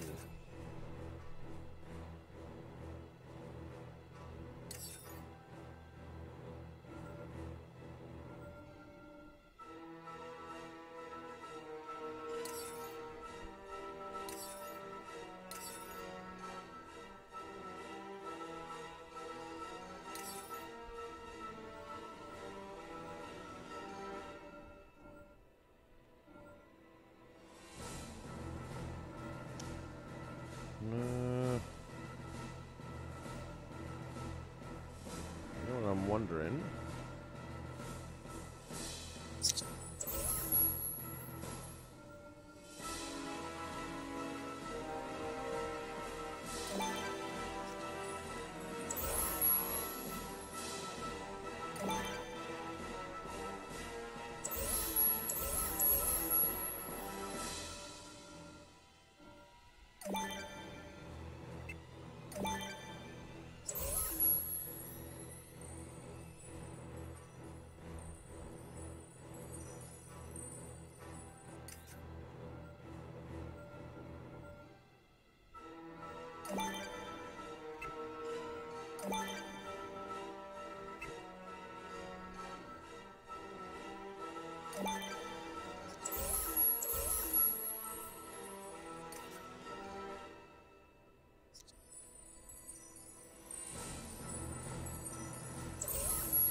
Now what I want.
Turn this around sideways a little bit.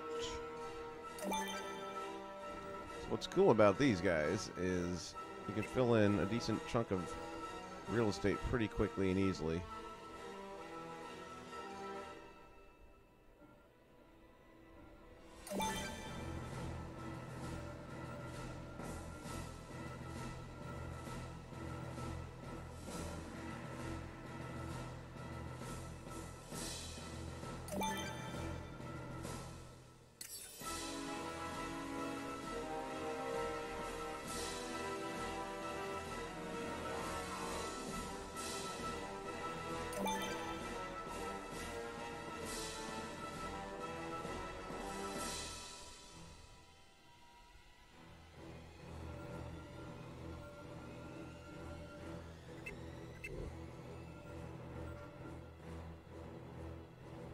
Just want to sink that just below the surface. And snug it up as close to the edge as we can.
See what kind of melt we get with these guys here.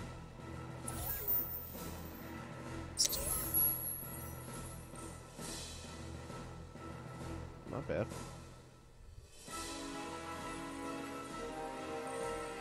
Again, we're just creating layers of trees that are going to continue to thicken up this jungle effect.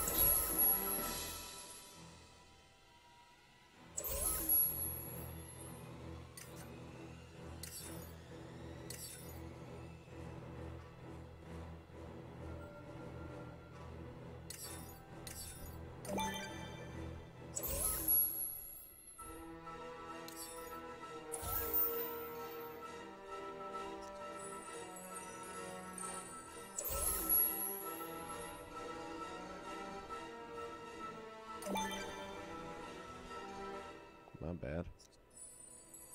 I forgot to theme it.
Okay.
Keep on building that jungle up.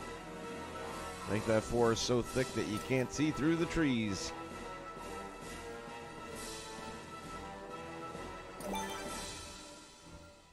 Having them overlap and kind of bleed together.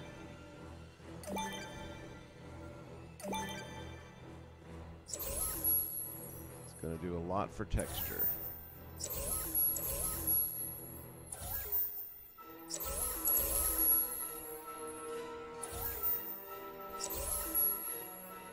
See how those trees bleed together there and give it a whole new unique texture.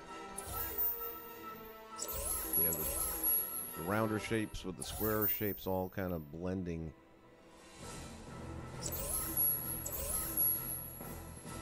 Right there, what a great example of what you can do with this game that you can't do with any other game.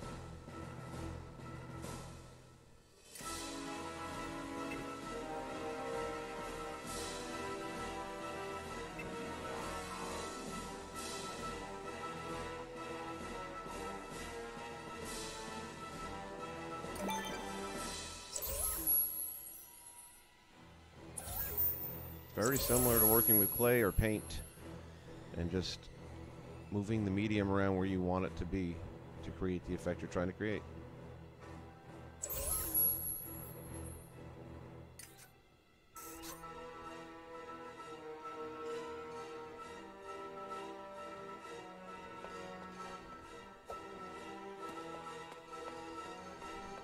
I drop down here from gameplay and I want to see where I can see too many gaps right there, straight ahead being the worst of them right there. I need to fill this in.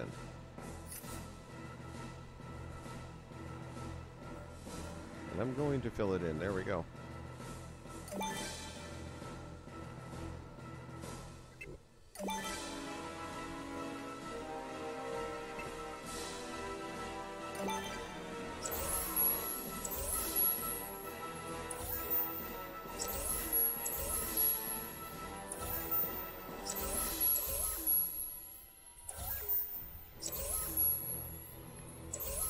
See what that looks like.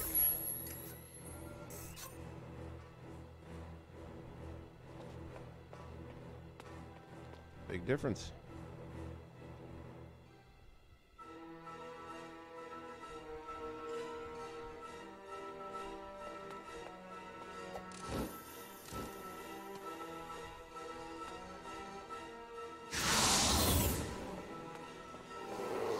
I've got to figure out what is launching these guys.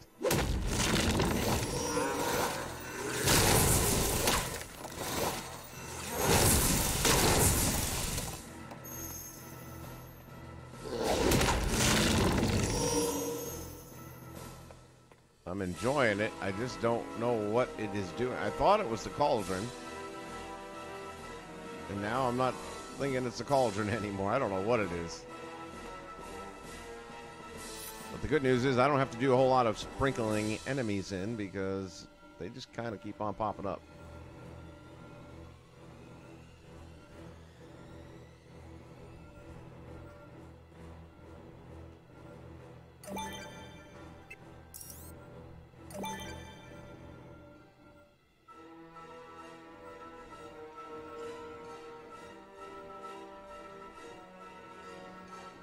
If you remember early on in the build, we started by tearing these things down, then blew them up. Probably wouldn't have been a bad idea for this one either. But it's okay.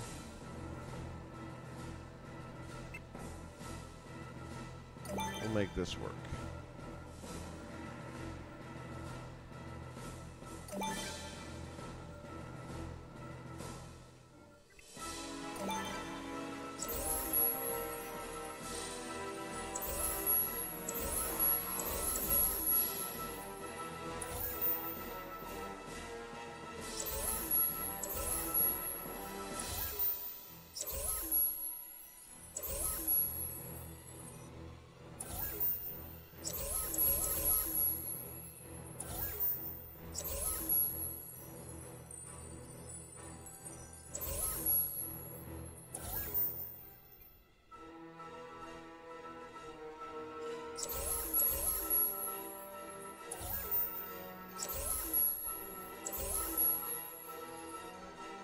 Look at that.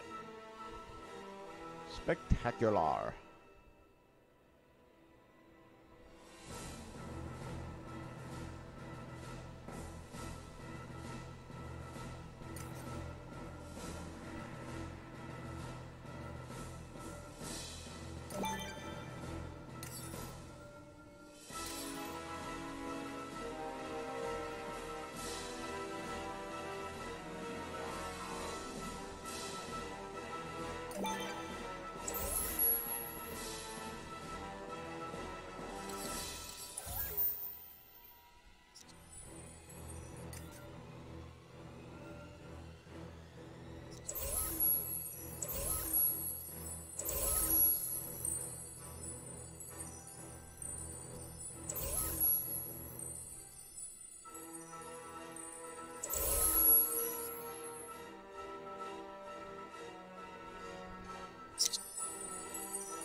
Doing it this way also requires a little bit of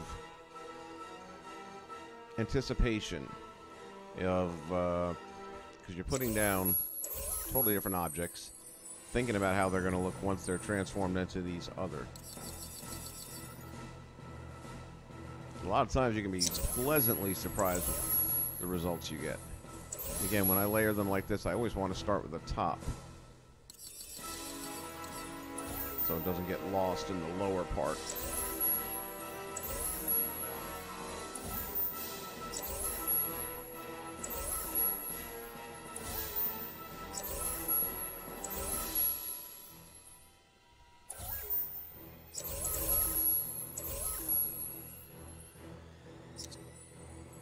And if it does get to the point where I feel like it's a little too much, we can always back it back down again.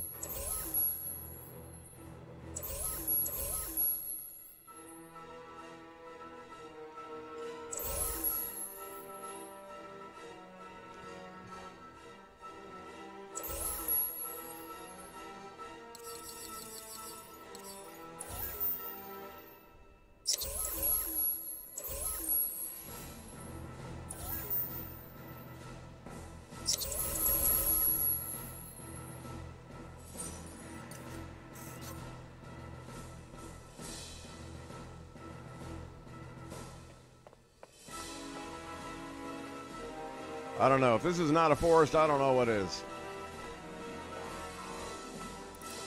Look at the depth. It's still enough. As you get closer, then there's openings. Then you can see there are objects back here that you can interact with. But from first entry, it is just so enormously overgrown, and definitely the effect I've been trying to achieve with this build.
Wow, kind of swallowed the little guy up, didn't it?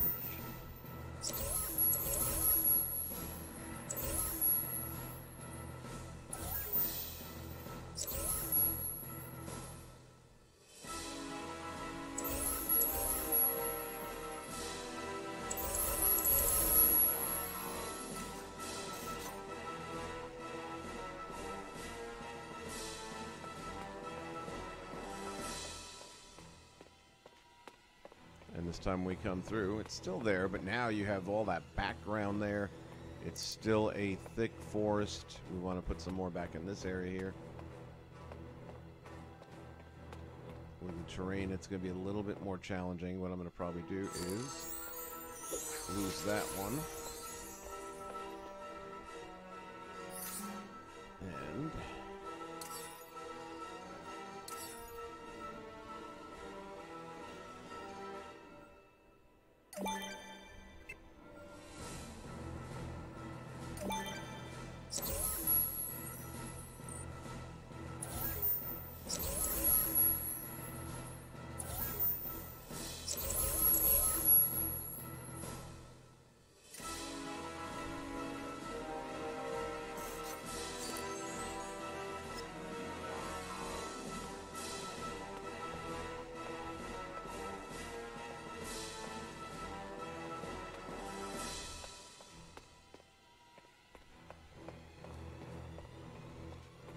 really enjoying this build and the way it's turning out. Okay, so when we see that right there, that's probably not going to work so well. So, gonna get rid of that one. And that one. Let's see what that does for us.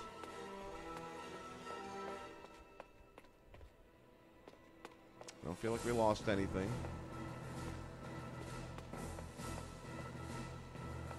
But again, aesthetics at the end of the day is what this is about. It would be nice if we can fit one more.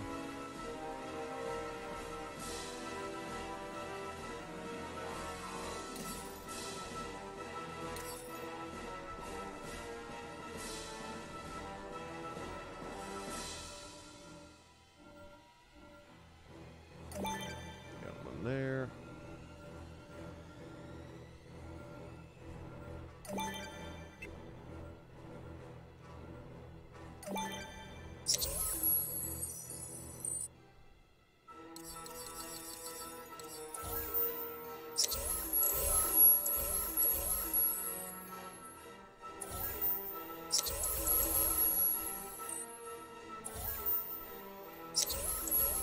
See how it lays those shadows down? That's what makes it. The shadows are what gives you that feeling of almost entrapment.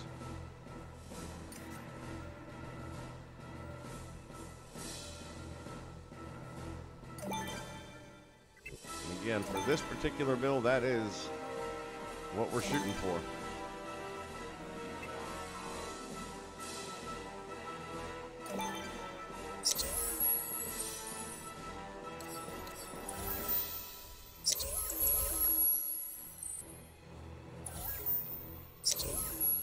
shadows, the better.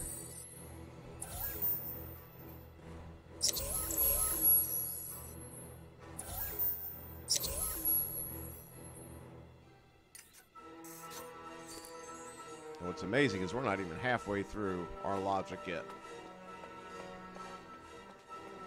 And we are more than halfway through this build.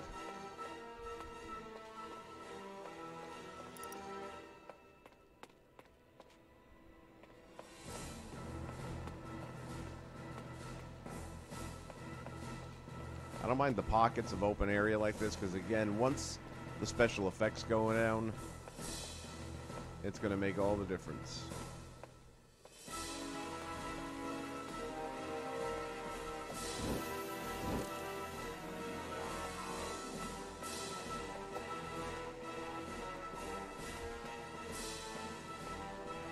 This area here desperately needs help. And we are going to bring it that help.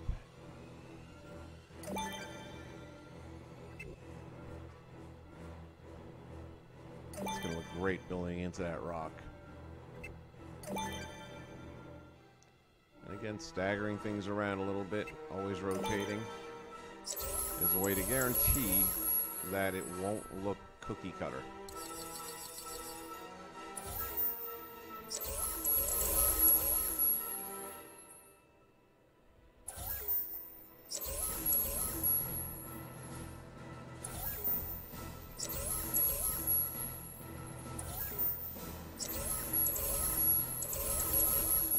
What did I tell you about that rock? Look at that.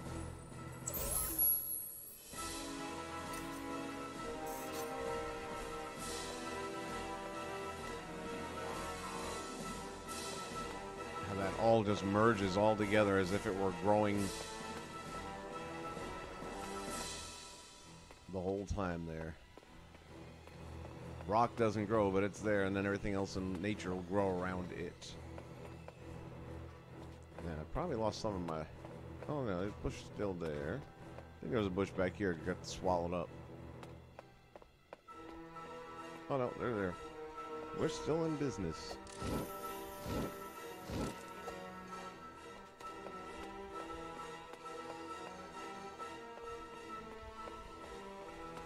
Over 2 hours, 23 minutes into the stream, and honest to God, I don't even want to stop because I'm having too much fun with this one.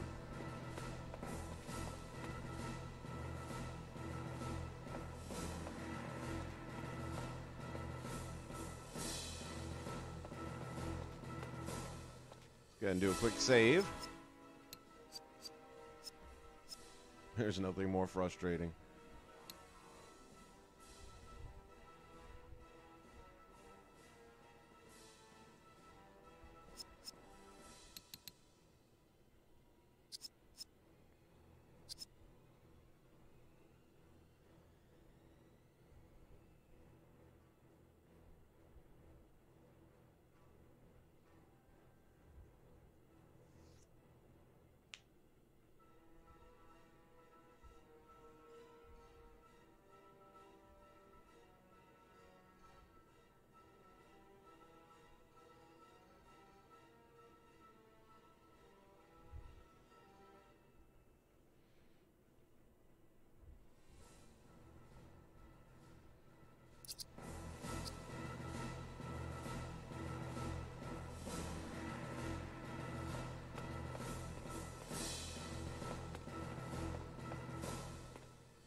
Let's get an aerial view, shall we?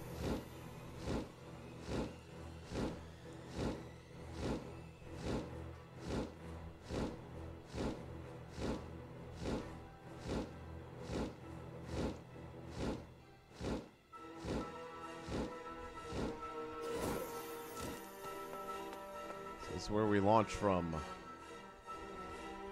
Look at this thing.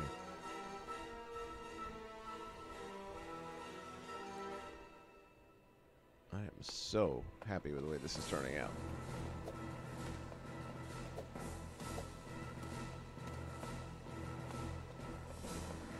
Again, we'll be filling this area in just like we did the back here so that you'll make your way through, and then eventually you'll start to see things, and then you'll be into that section.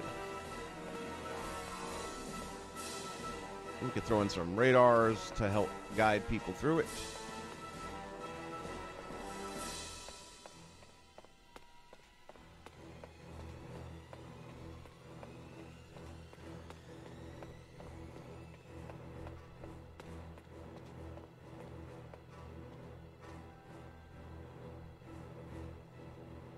Maleficent's House of Rage. Perhaps she took out some vengeance on somebody that used to live here, and this is what's left of it. Wah-ha-ha-ha-ha.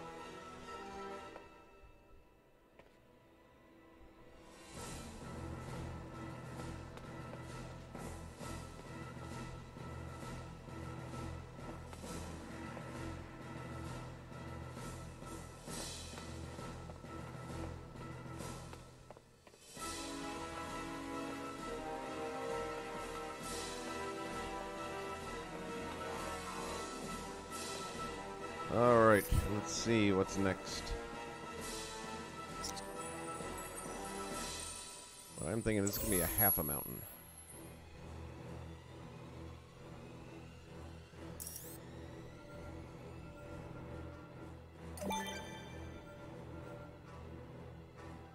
The rocks fell. Classic.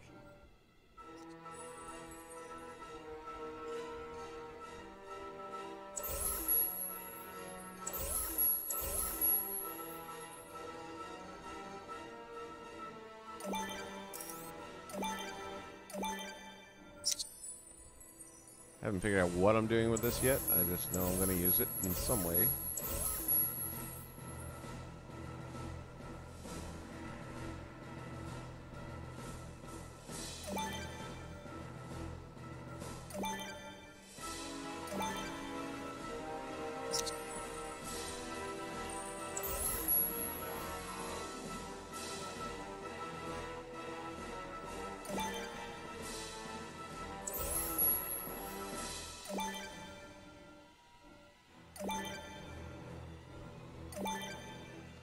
Alright, now let's slope that thing down.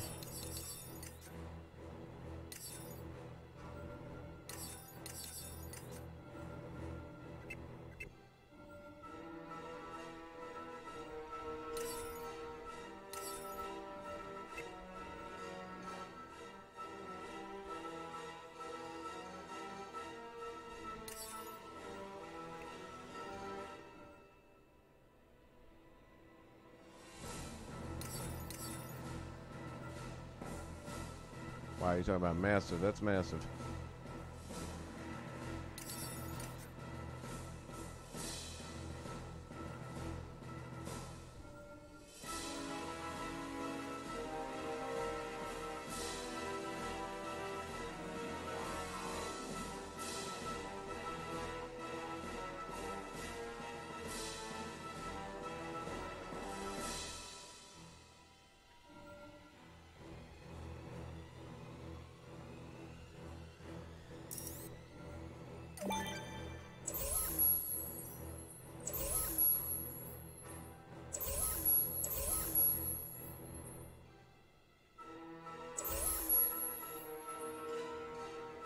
What's going on here?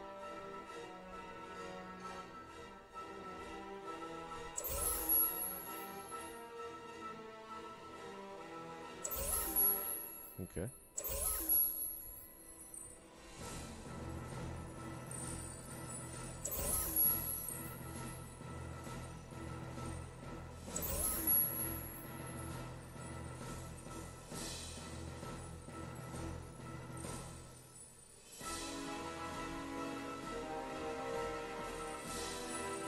We appear to be stuck.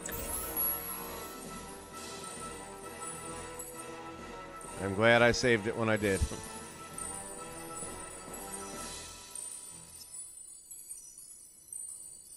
Wow. We're like stuck.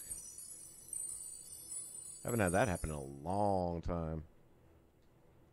Alright. That means we has to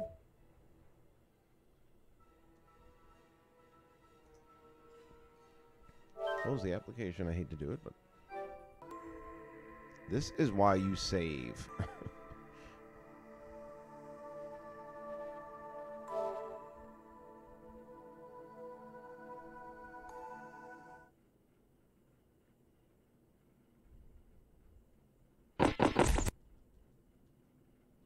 So important to hit that save button. Because you just never know when it's going to do that to you. But you do know one thing. It'll always be at the worst time. Every time I have that little voice saying, go ahead and save it, and I'll be like, let me do one more thing first. And yeah, that's the kiss of death right there. When that voice tells you to save it, just save it.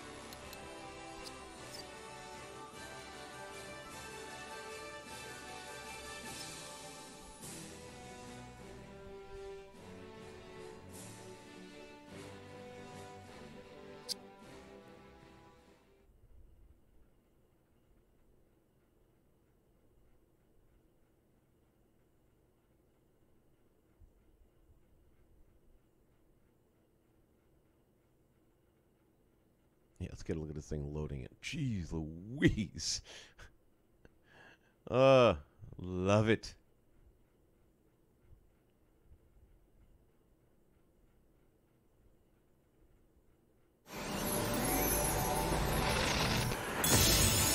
What have we here?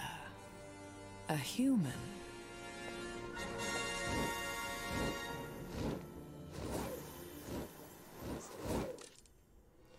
Now, what I'm not sure is how far I got on the last one with the stuff over here that I laid down. Like that stuff in the back here. I don't know if I saved that. Which is saddening me already because it came out so good. Let's see. Oh, it is there? Yay! Alright. As long as that's there, I'm happy. So I like the way that came out.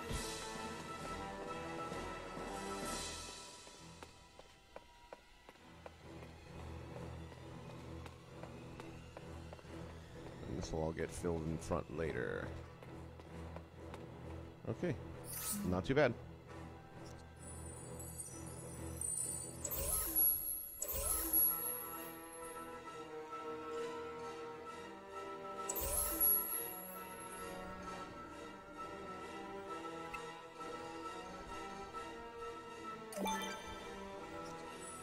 Move him out of the way.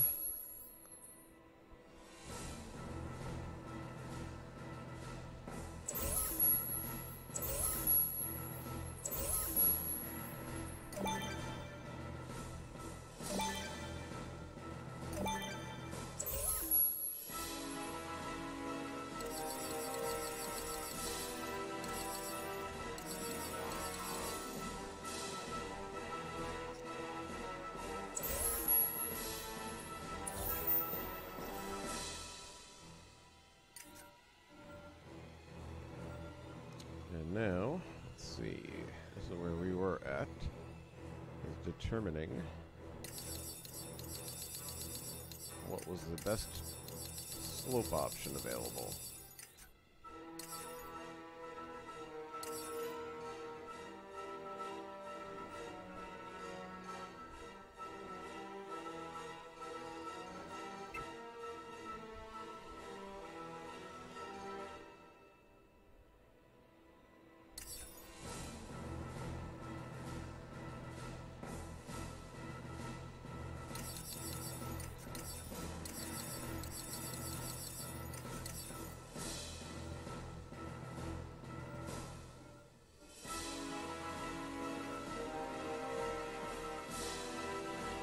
Have to lose those trees.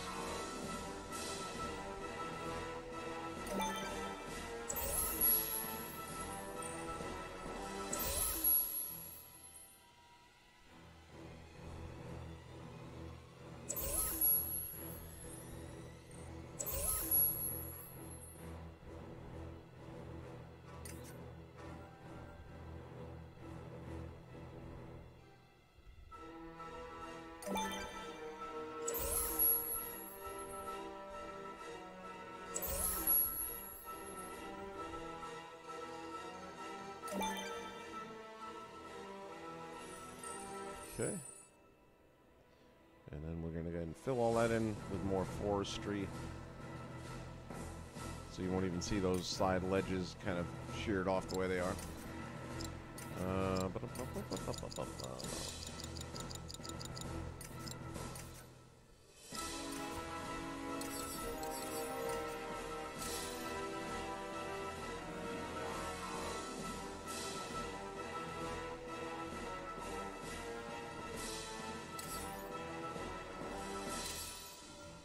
wonder if it was 4 or 3.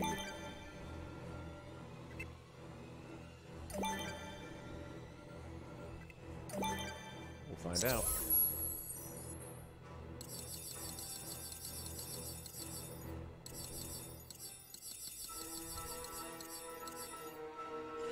Yeah, not the one.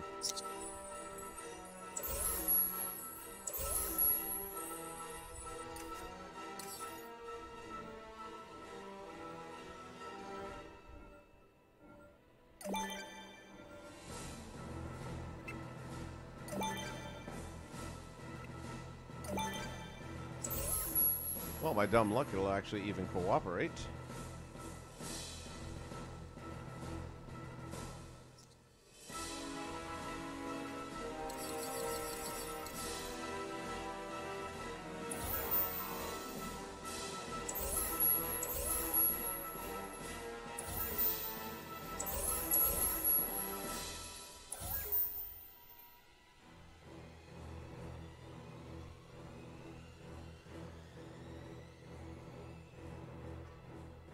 And again, you see how the tree kind of grows into there. It's just really a nice effect. And I love it when it works like that.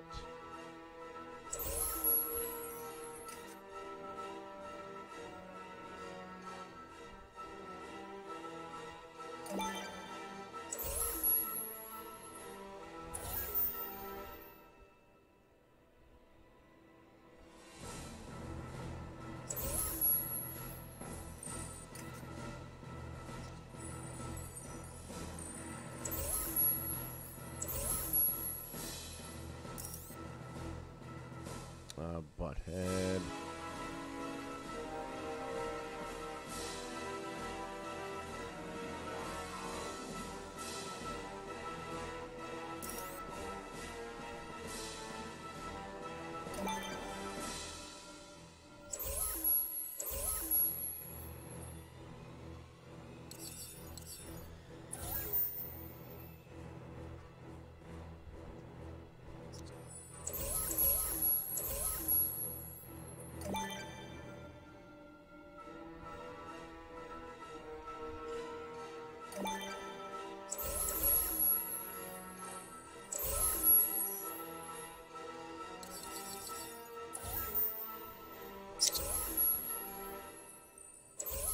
Just gotta play a little trickery game with it.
Alright, let's go ahead and use our strips.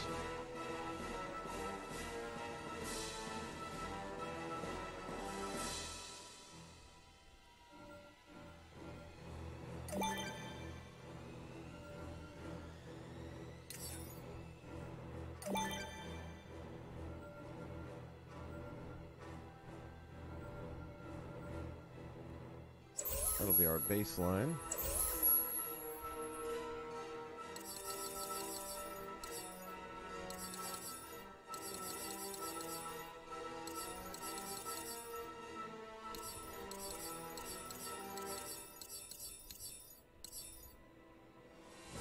Oh wait, this may not work. Why did I think they had something else going on? Well, actually, it may work nicely. Hold on. This could be a different area. Oh, I'm probably thinking about this one. One may be completely different from the other. Yep. That's what it is. But I can still use both. Let's go ahead and move you.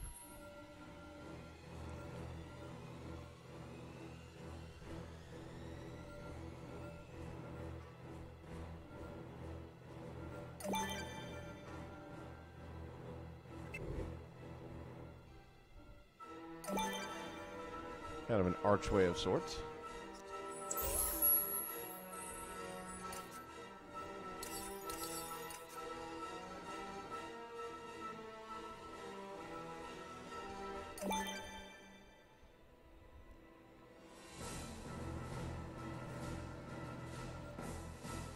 I wish there was a way.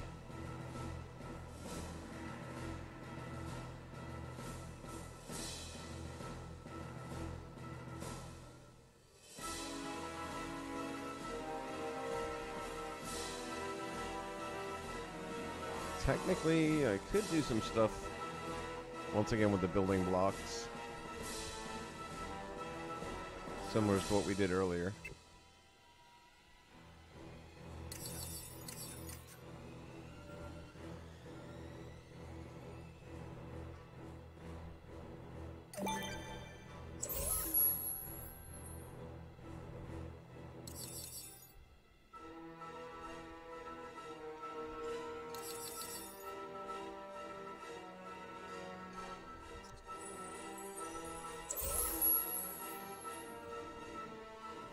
Okay, in this case, the other one works better. That doesn't happen that often.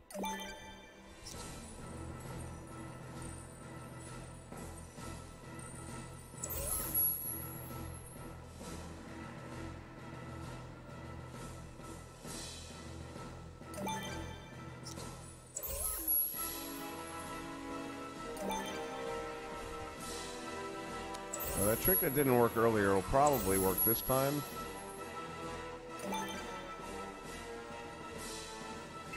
Because by the time we raise this back up, these will be friendlier objects that would have worked anyway.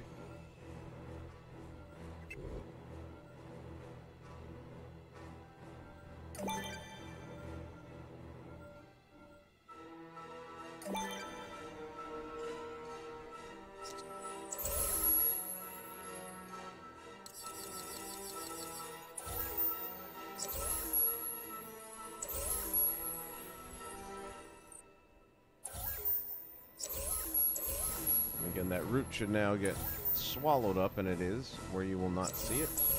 Unlike the one earlier that we had to do some tree trimming on. Now this... Oh, I really thought that was going to come together smoothly. It's alright. That works fine. That's a non-playable area, realistically.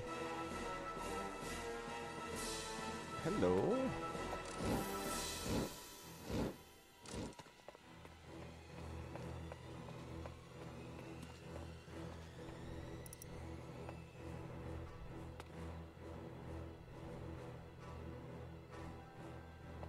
Look at the way it's grown into the mountainside, though. Oh, it's such a nice effect.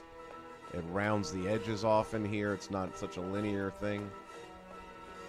And we're going to try and do that all the way down the sideline here, I think.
fill in.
Man, I'm telling you what, loving this.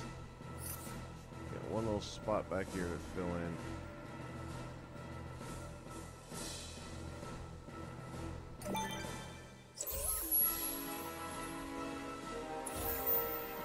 Again, it's just like painting. See an open spot you want to fill and just dab it with a paintbrush. Well, in this case,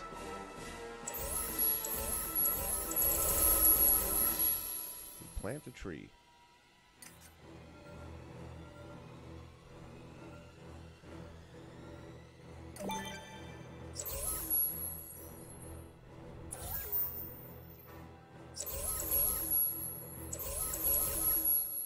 Now, realistically, I don't even need this down here. I'm going to leave it there anyway, but it's no longer even necessary.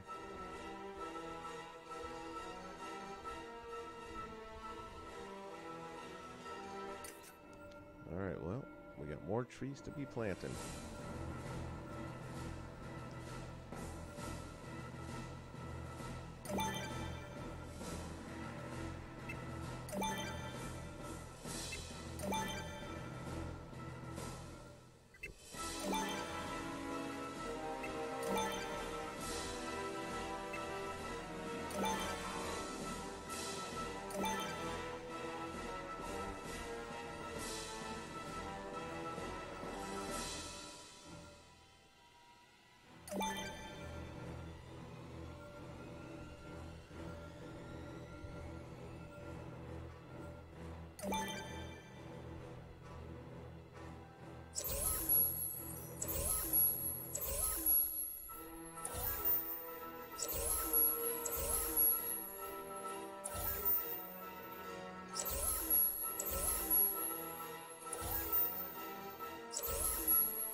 Ooh, that works.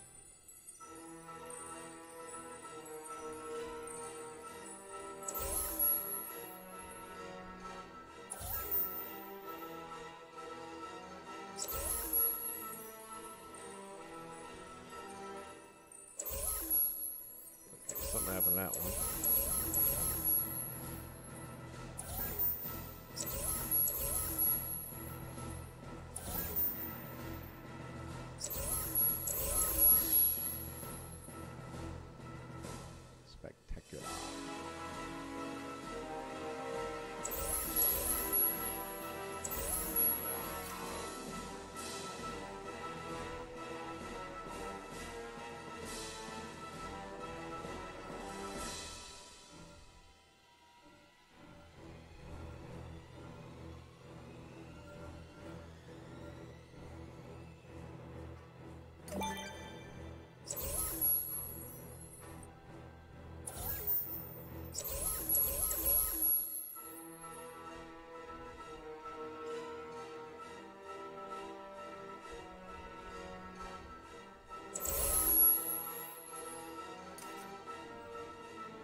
Once again, it's all filled in. And I think that is the majority of the heavy build right there. Not to say we don't still have stuff to do, and we're going to start with this back here, actually.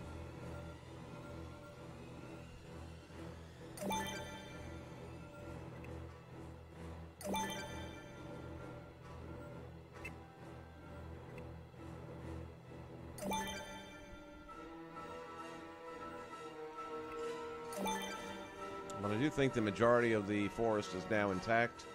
The middle section, we're going to be putting that down as well, but a little bit more sparse.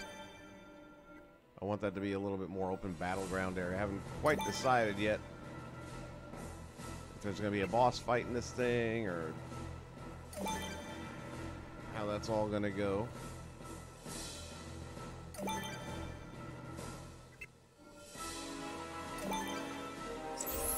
But if there is, that would be the location for it.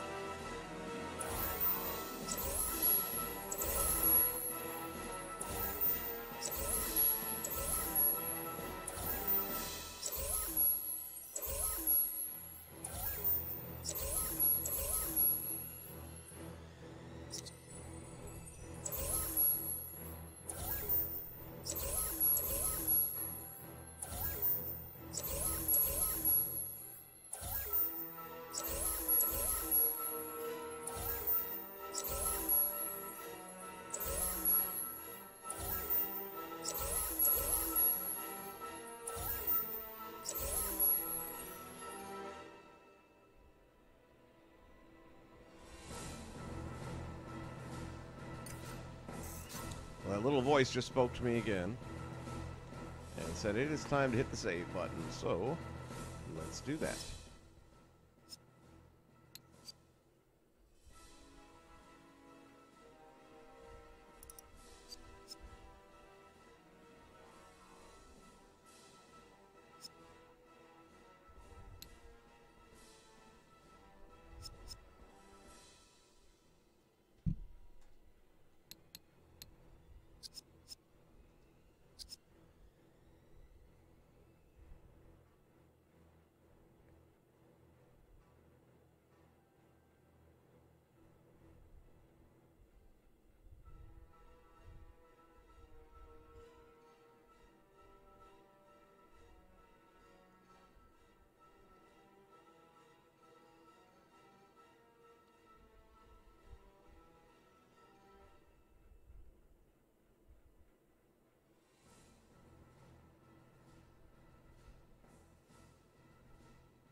Forest everywhere you turn.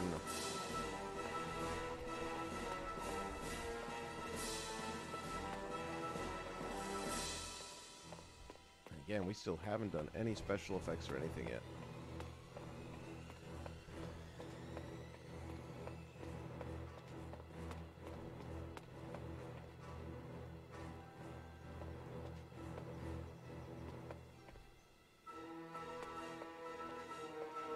I think what I'm going to do is my first piece of logic.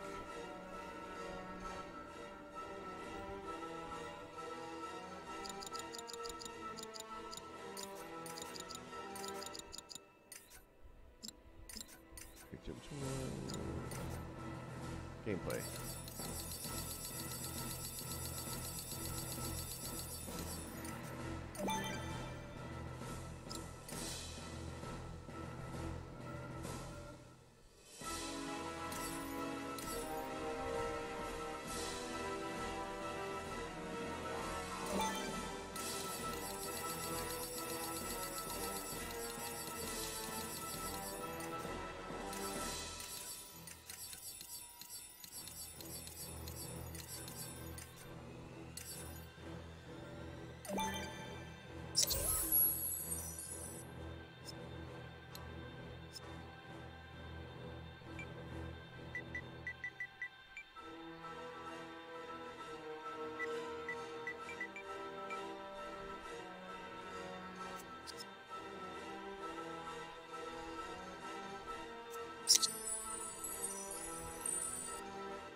So we're going to take these 3 timers, set them at different intervals. One in the middle is at 90 seconds. So we'll make this one 60.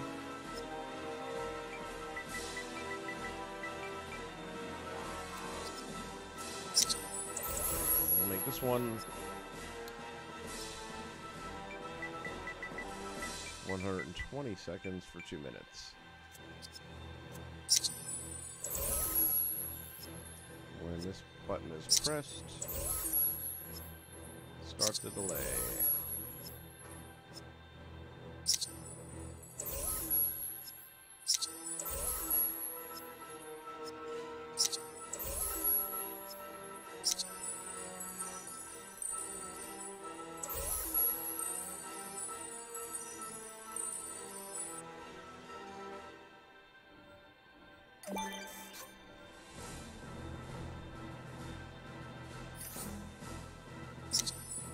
Okay, now, for 60 seconds, when the delay is complete,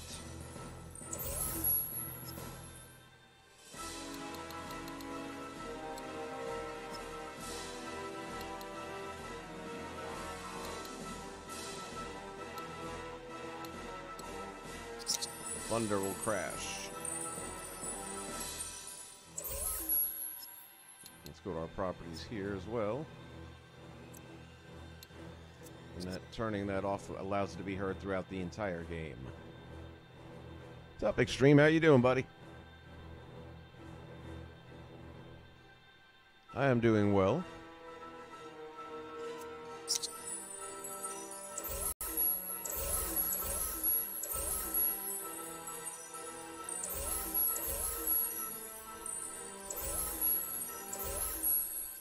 Alright, so that was 60, so it'll be 90 seconds.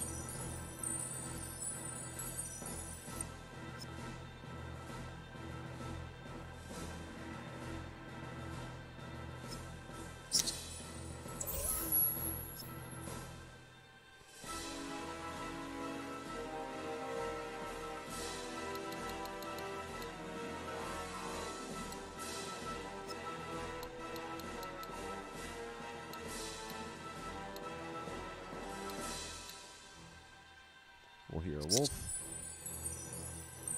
Thunder, we got the wolf.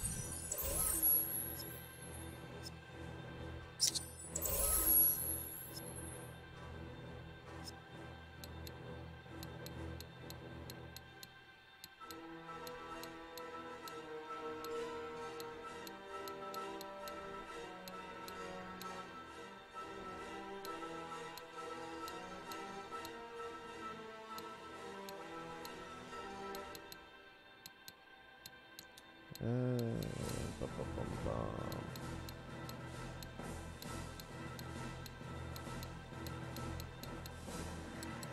Windbag? No.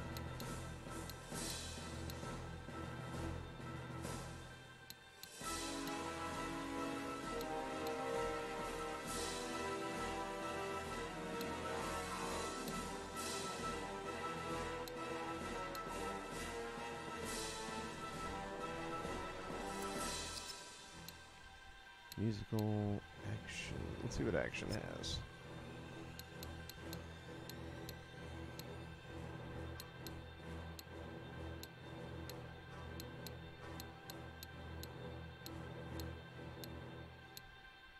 Nope.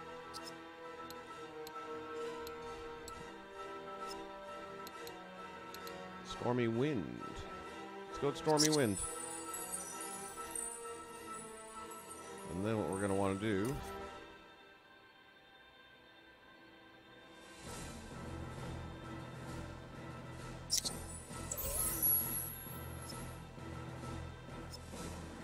is when the delay is complete, press that button. So after all three items happen, it'll start over again. And that should keep us going on a cycle of sound effects. Why don't we put that to the test? So first one, a minute away. In the meantime, let's take a look at what we've got going on here.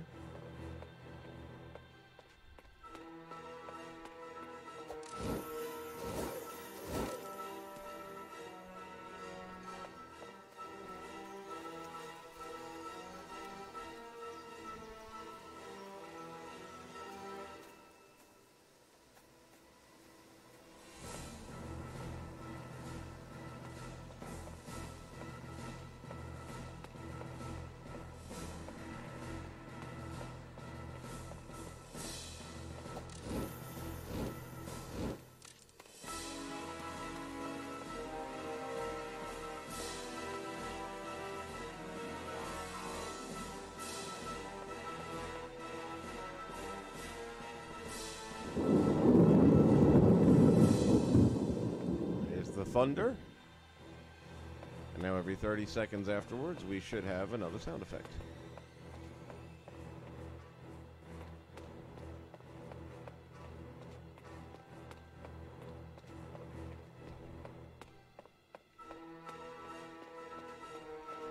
We could add some lightning to that as well.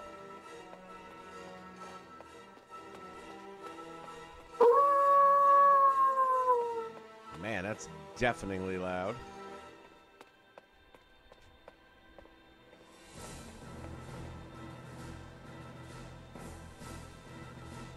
And then we should get our wind effect here in just a few seconds.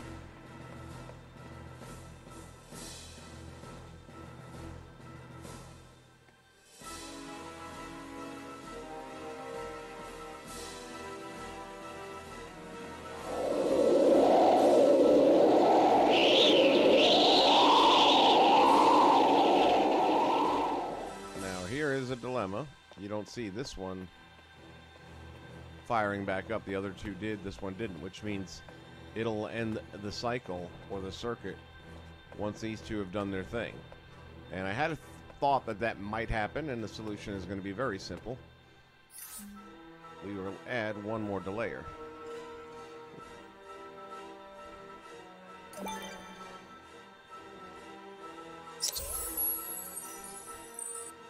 We'll set that, let's see, properties. We'll go for 5 seconds. Should be enough.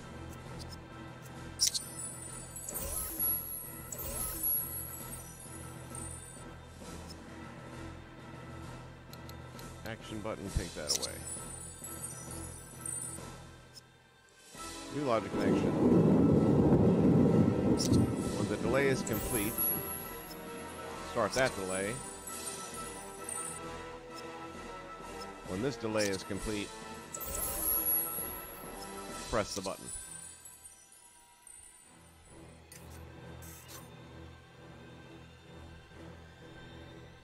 And that should take care of that. I was thinking about it when I was putting it in, that it might, because it's doing two actions at the same time. It's playing the sound effect of the wind, which has to run. And at the same time, it was supposed to, when it runs out on its time delay, start this button up again, which is supposed to start this, but it's still running. Therefore, it couldn't. And I'm thinking the 5-second delay ought to give me that break that I need to keep the circuit going. And we'll see if that is accurate or not in a moment. Alright, everybody's run their little course. Now all three are up and running.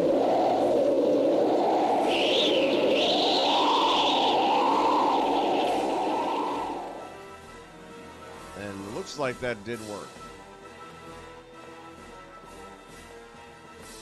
Even though that sound effect ran a little longer than 5 seconds. All three are up and running, and I'm sure this will continue working, but we'll test it out.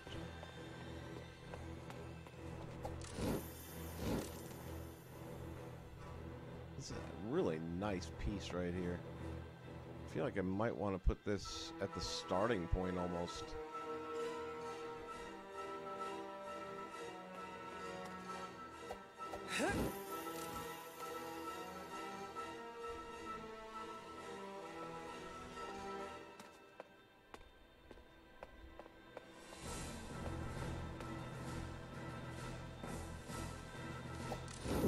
Another aerial view here now that we've done a lot of building up on it. Wow.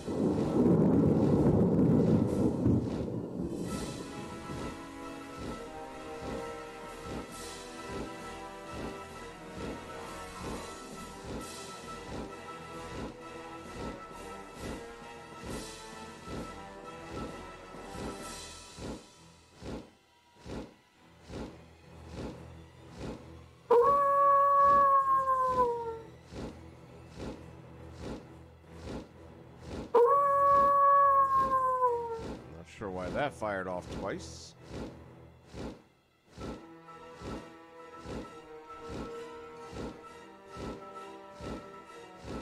Storm clouds rolling in.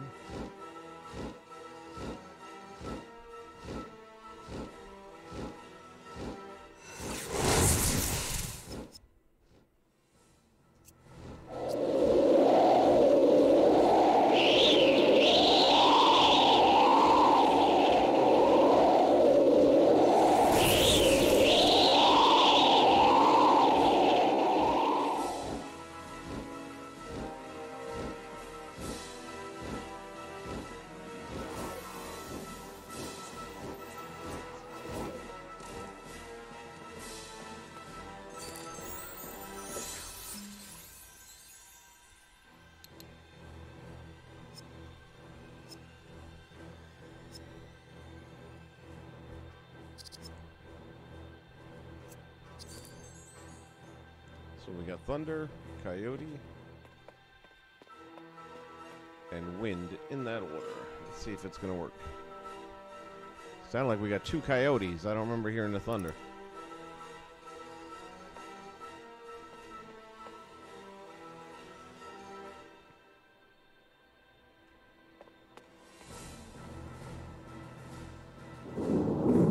There we go. All right, good to go. We will go ahead and sink this down below here.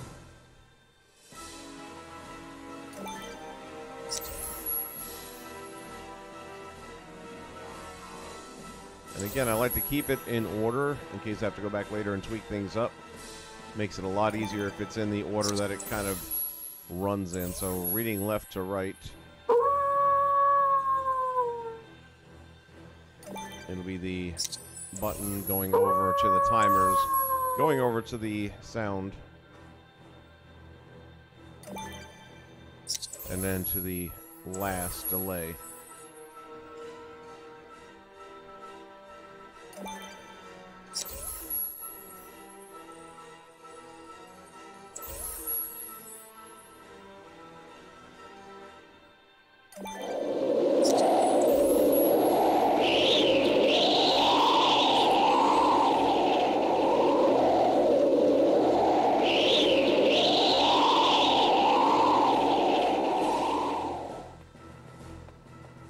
With those off-put times, you won't get too much of any one thing.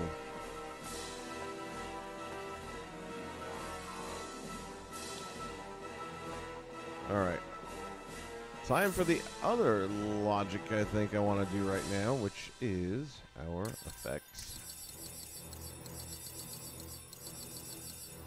This is going to be a big one.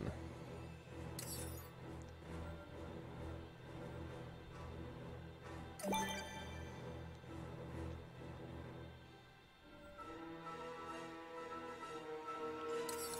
gonna give him his own. I was gonna just tie it into the same start button, but I think I'm gonna just keep as much.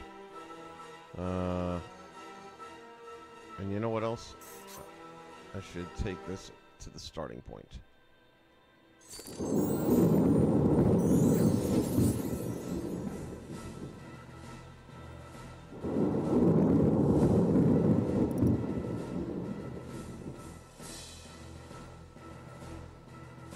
All right, so there's that.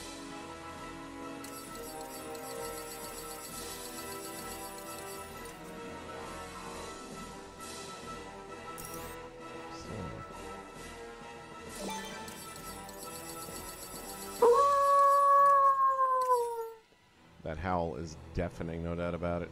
I think I'm going to do is bring the volume down.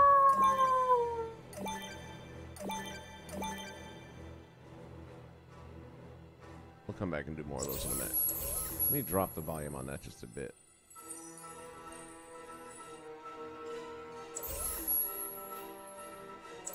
This is actually something I've never done. I've never lowered the volume before. But I think it's overpowering.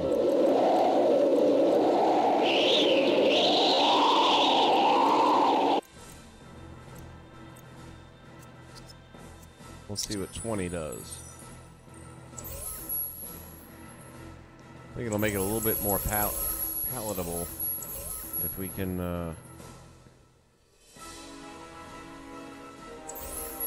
make it less painful. We're gonna need so many of these guys, it's not funny. This is gonna be our smoke effect.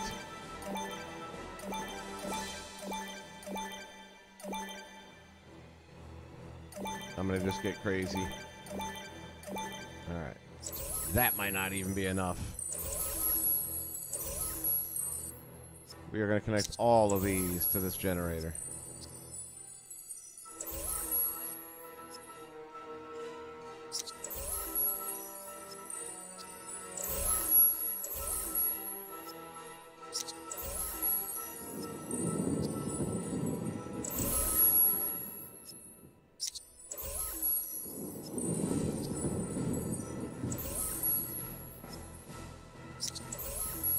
Thunder sounded pretty good. Had a distant rumble going on.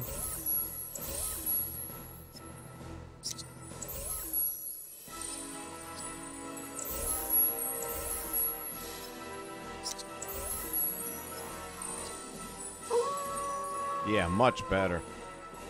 Much better. What was that, 20?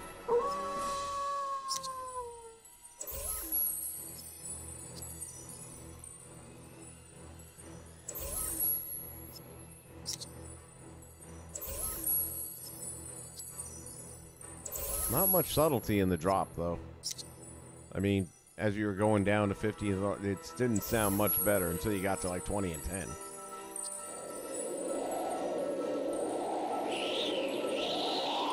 Yeah, such a better effect that way.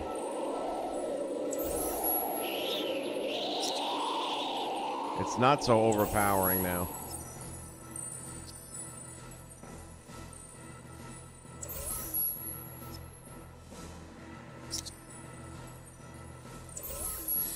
I don't know why I'm enjoying this build so much, but I really am.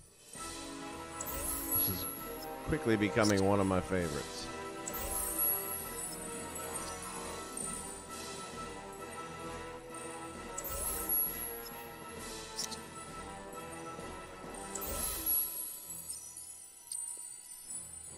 You guys, just keep in mind, if you ever, like, you know, say hi or something during the stream, I'm not ignoring you if I don't catch you right away. We've got multiple screens going. And only one of them actually has comments that pop up on it. And the one that I focus on a lot is my large HD screen for the build. So I have to kind of make a conscious effort to bop my eyes down to the other one. So I'm not ignoring you. Even though it shows up on the live stream on the screen, that's not the screen I'm watching when I build. At least most of the time it's not.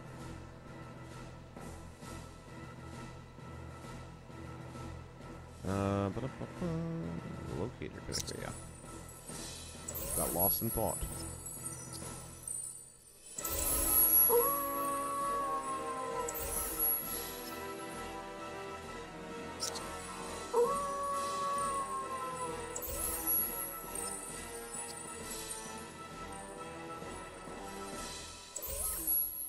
This will be the largest number of locators I've ever applied to a single generator.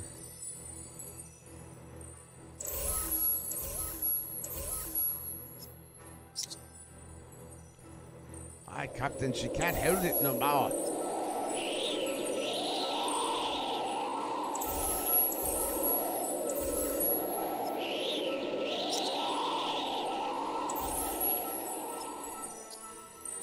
Okay.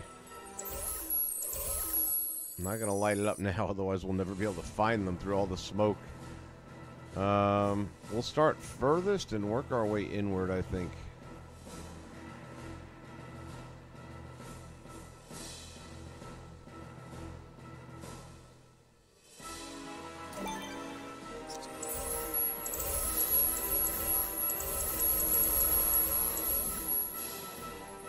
And I've got no doubt that we'll end up having to add more. This is going to be the early stages of just kind of fleshing this out a little bit.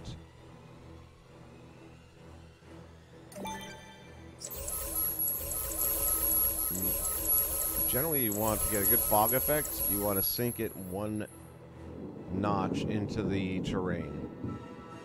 Man, that thunder is just epic. Perfect.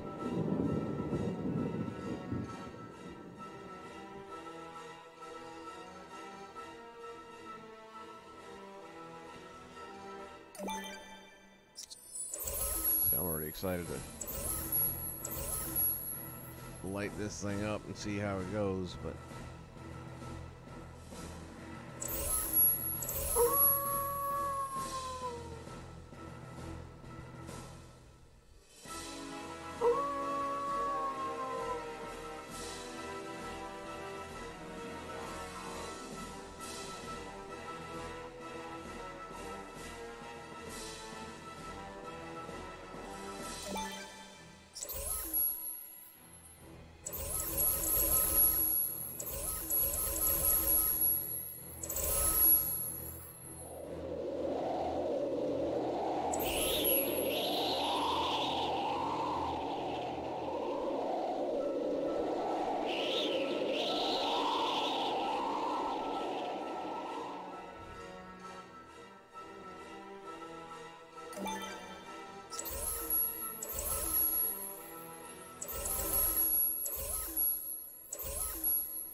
this one here, I'm not going to sink it. I'm going to leave it up top more. I want to fill in. I may end up going back and sinking it, but for now, I just want to really fill that back area up with some fog.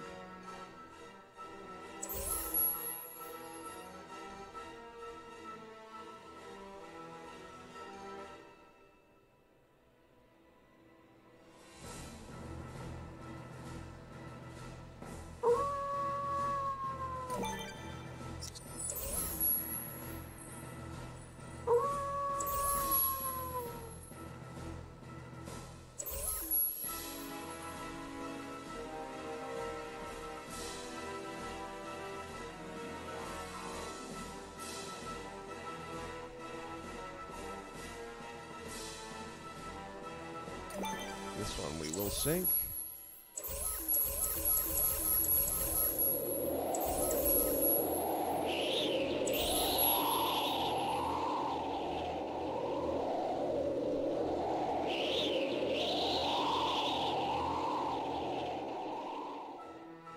So this first round of locators is basically to do the backgrounds and just, again, fill in these little open areas here with the fog and the smoke so that any little details that we may have missed out on, or it just gives it another feeling of depth. And also has a bit of an eerie edge to it, which again, for this forest, is everything we want to get.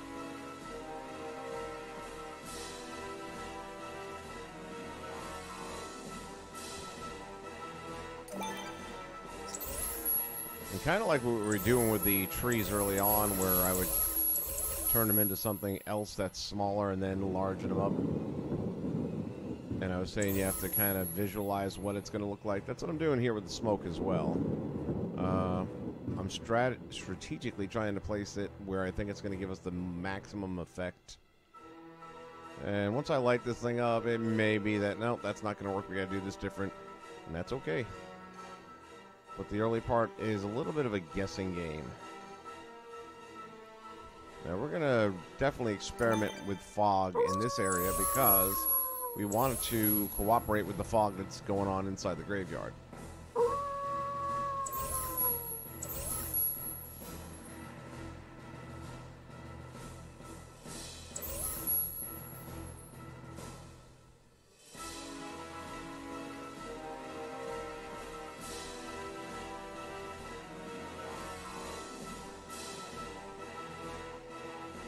Because of the slope, like, that's technically right on the surface there, but that's almost 2 steps below here.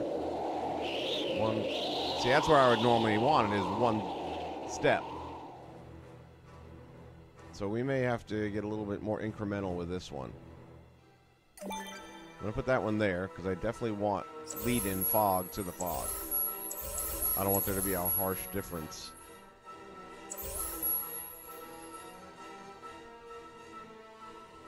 This is going to be round 1 of the locators, I can only imagine. So now we're going to go here. And again, this is 1 notch down here. So again, we'll get the walk-up effect and then the filling effect.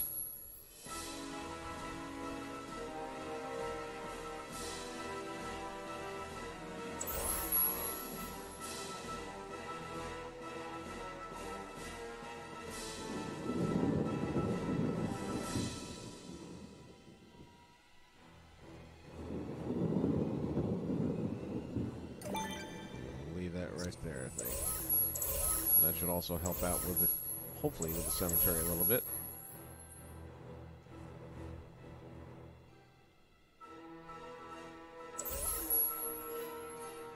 And these guys, maybe we'll just use that here and start our back area.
All right, we are ready to fire this up and see. Did I hook it up yet? Not yet. Unpressed. Play loot.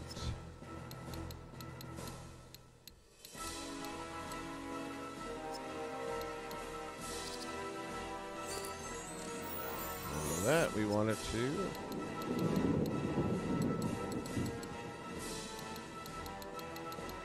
Is that right? Alright, I think it's automatic.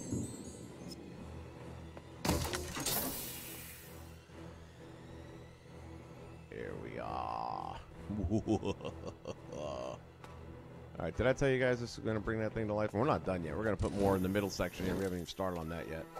But let's take a look at what we have done. Let's start with the cemetery effect. Because I've got to admit, this one I'm a little bit wanting to see how this blend works. A little thick here. Not too bad. Again, it does kind of come together here. I might even want to put one here in the cemetery to mix the fogs.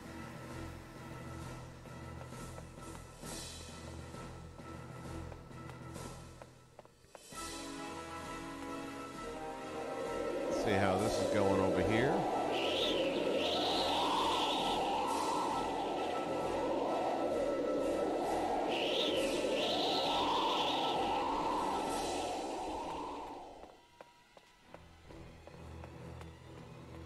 Yeah, man.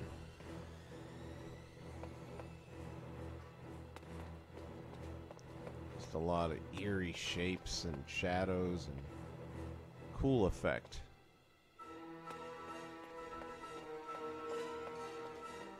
We might throw some vine on here, I think. Whoops! If you truly believe you have a chance.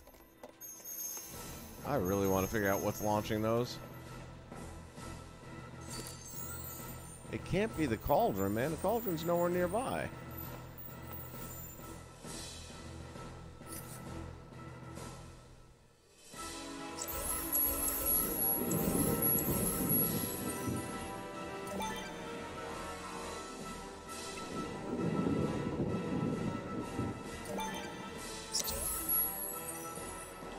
And we will retheme this again.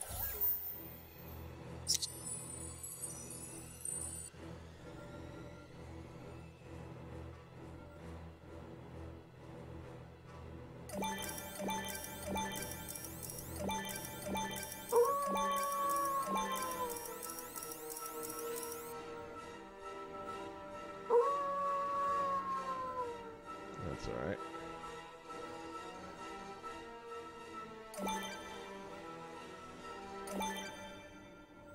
What happened? Oh, you dummy. All right, doesn't matter.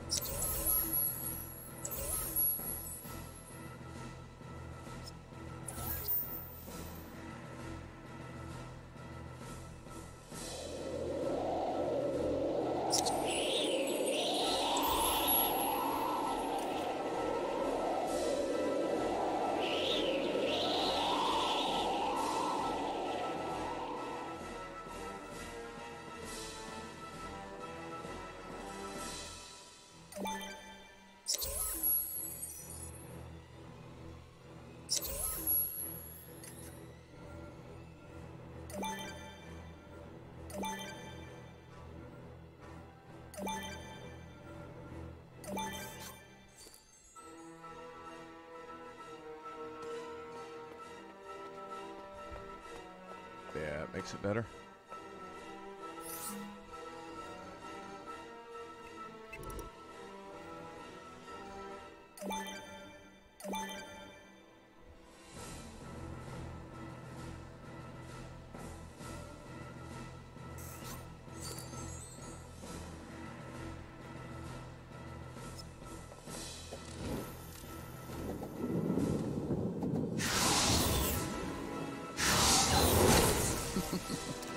You only have yourself to blame.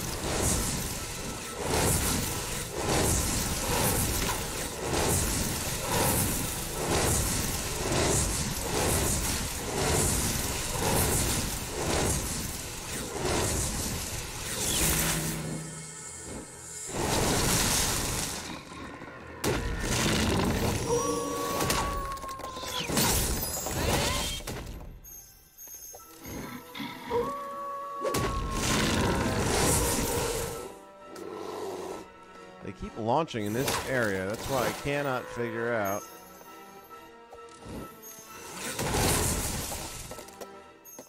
what the trigger is. I mean, the cauldron's a pretty good distance away. I wonder if it's one of the Dunbrock trees that...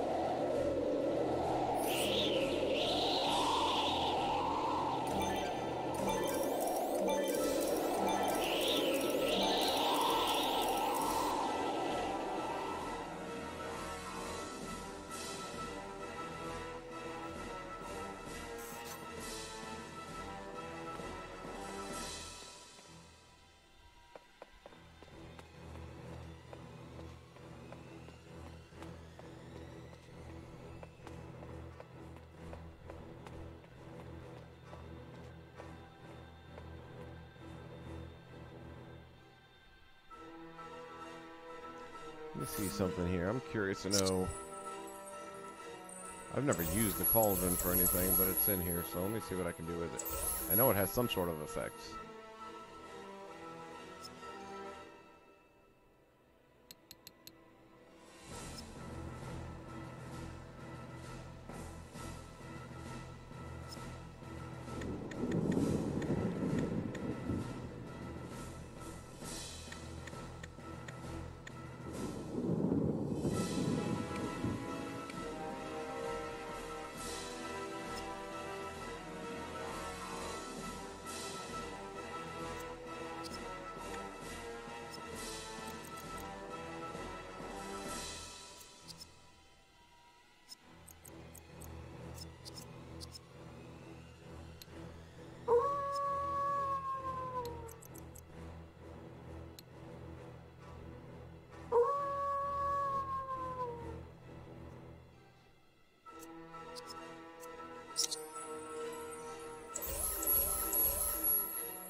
Oh, I just had an idea what I'm going to have this thing do.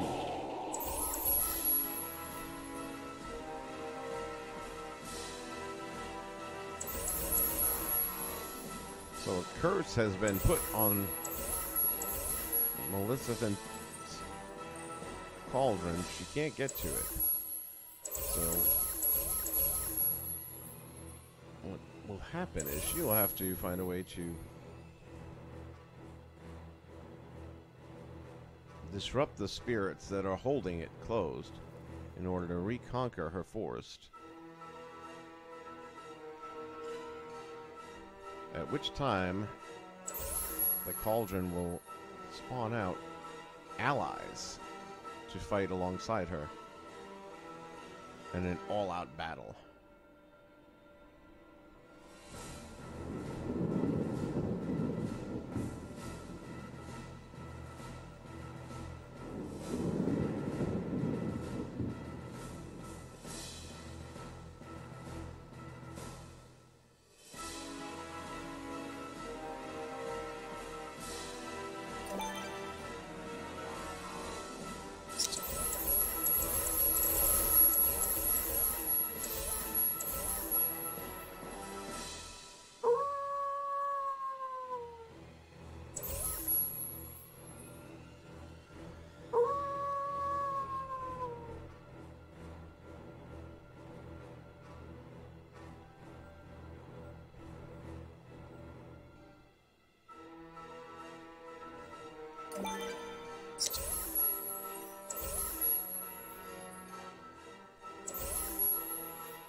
Logic gate.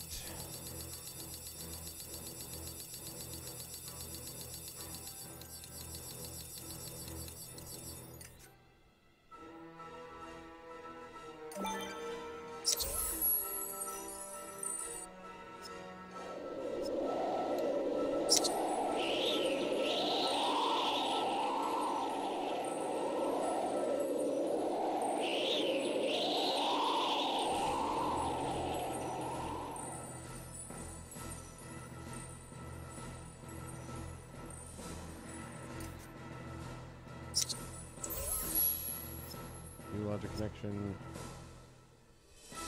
activated.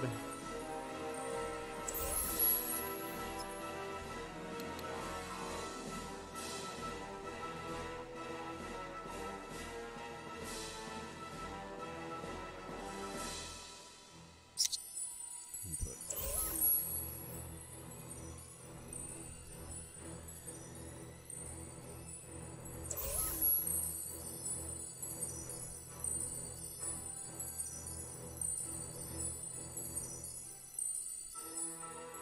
Thinking this one through. It's been a little while since I've done my logic gates.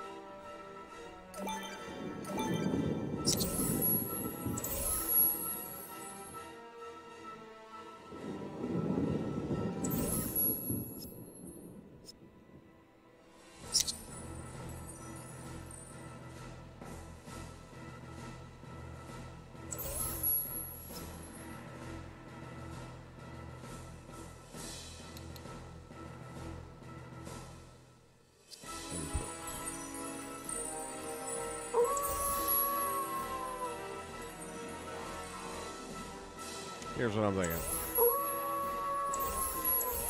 Too spread out to be working logic this way. Let me build it up in the middle of the map here in a more sensible manner. Alright, grab that. Let's move to our open area here. It's going to be much easier to... That's what I'm going to need, and I've done it before. I did it in my Doctor Strange build. That's why I'm trying to remember. It's going to be 3 of these.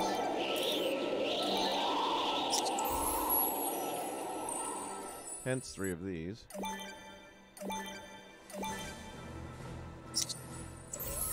These are automatically in open position. We want them to automatically be closed.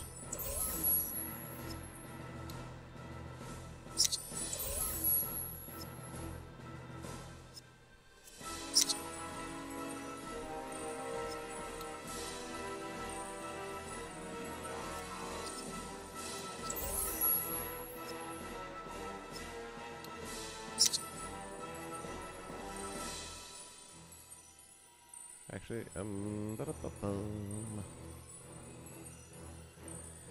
let's try that again.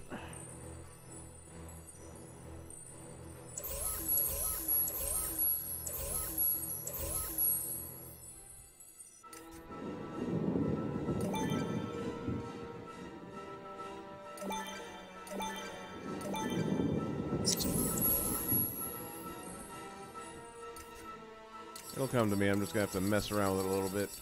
I've got some different ideas of what I think I'm doing here. One of them will be right. Okay, so we're going to start with the button. Logic gates by default are in the open position. So when that button is pressed, it will close.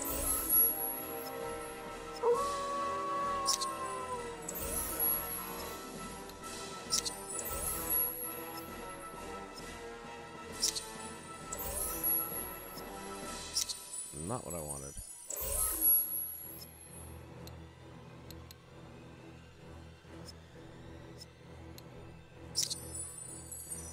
So they will start in the closed position.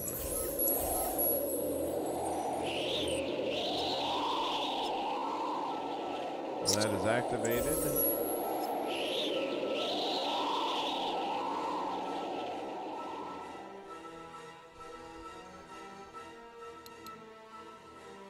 We'll send an input signal.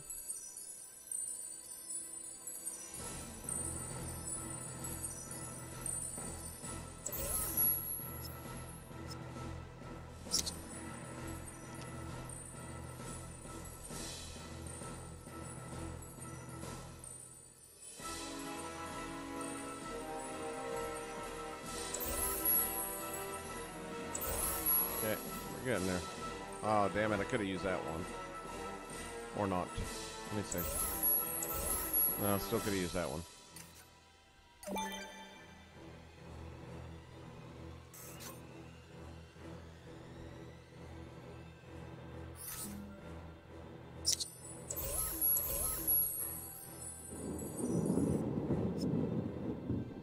When this is pressed, it's gonna close.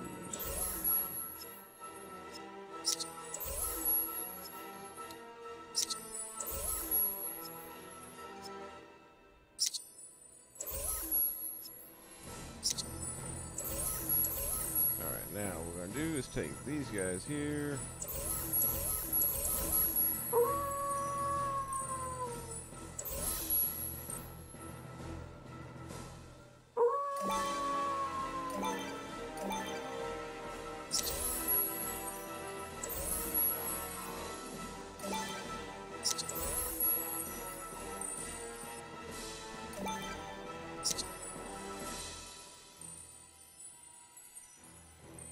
Put in some more buttons.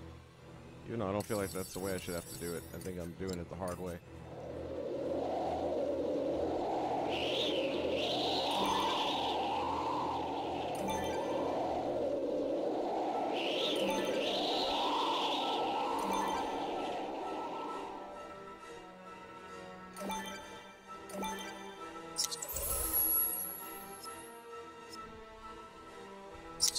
When it's activated,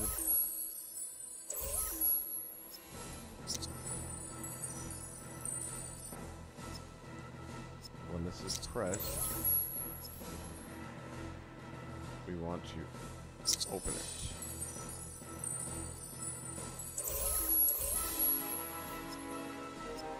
When it's deactivated, press the button. That's pressed. Close it again.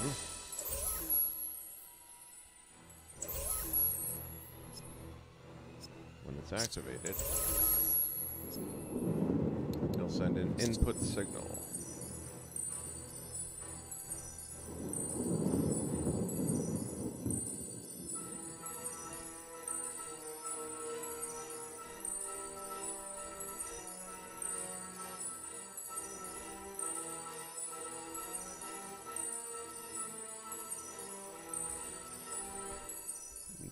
Definitely doing this the hard way.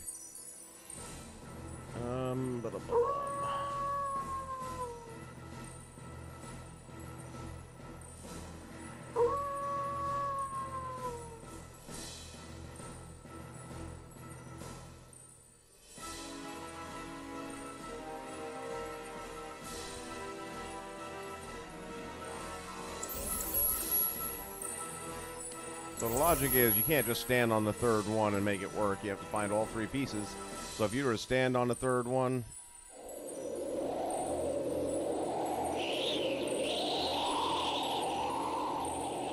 again, I did it in my Doctor Strange build. It was a long time ago. Probably a good year ago, maybe even more.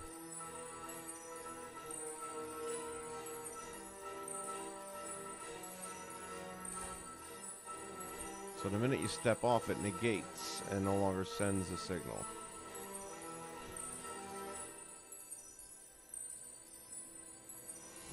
At the same time, I need all three of these to be active. Should they all be using one?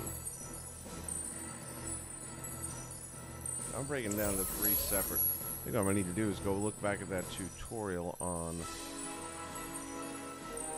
logic gates. Well, I'll tell you what. Let's do this. We're at 4 hours. I think that's a pretty long stream. I'm going to give it a break. Just come back with a clearer mind. I'm going to watch a tutorial to remind me of just how silly this is. And we'll pick it up here again with more. Either later or tomorrow, but probably later because I'm enjoying this a lot. Loving the way it's coming out.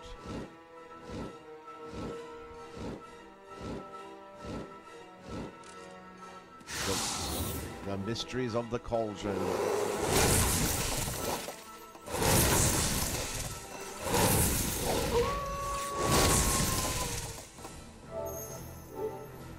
Trying to snap a quick shot off.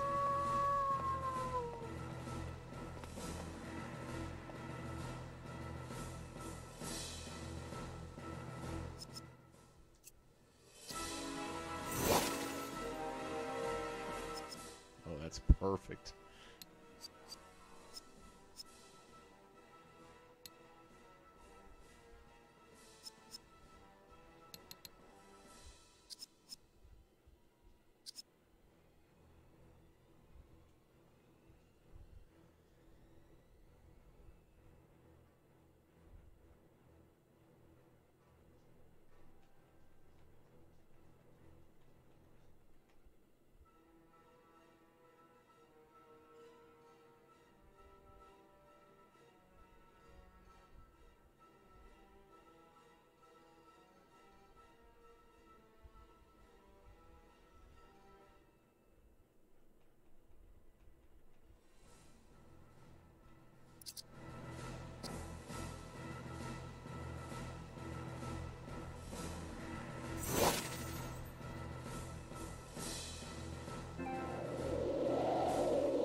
All right, there she goes.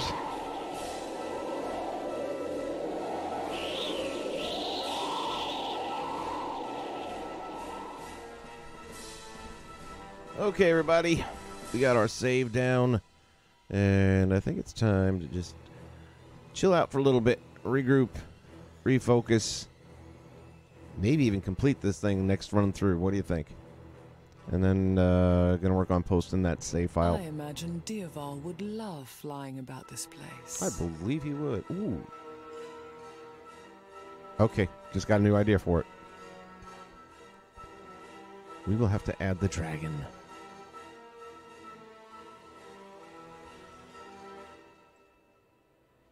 It will happen. Yes, it will happen.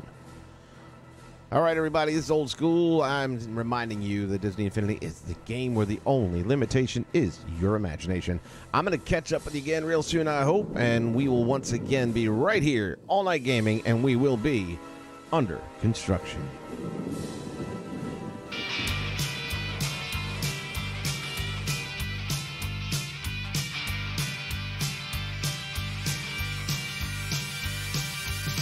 Betty's out being bad tonight. Betty and her boyfriend, they had a big fight. She found out what everybody knew. Too many cooks spoil the stew. She don't care what nobody thinks. She's gonna be bad till the whole town stinks. Betty's being bad. Betty's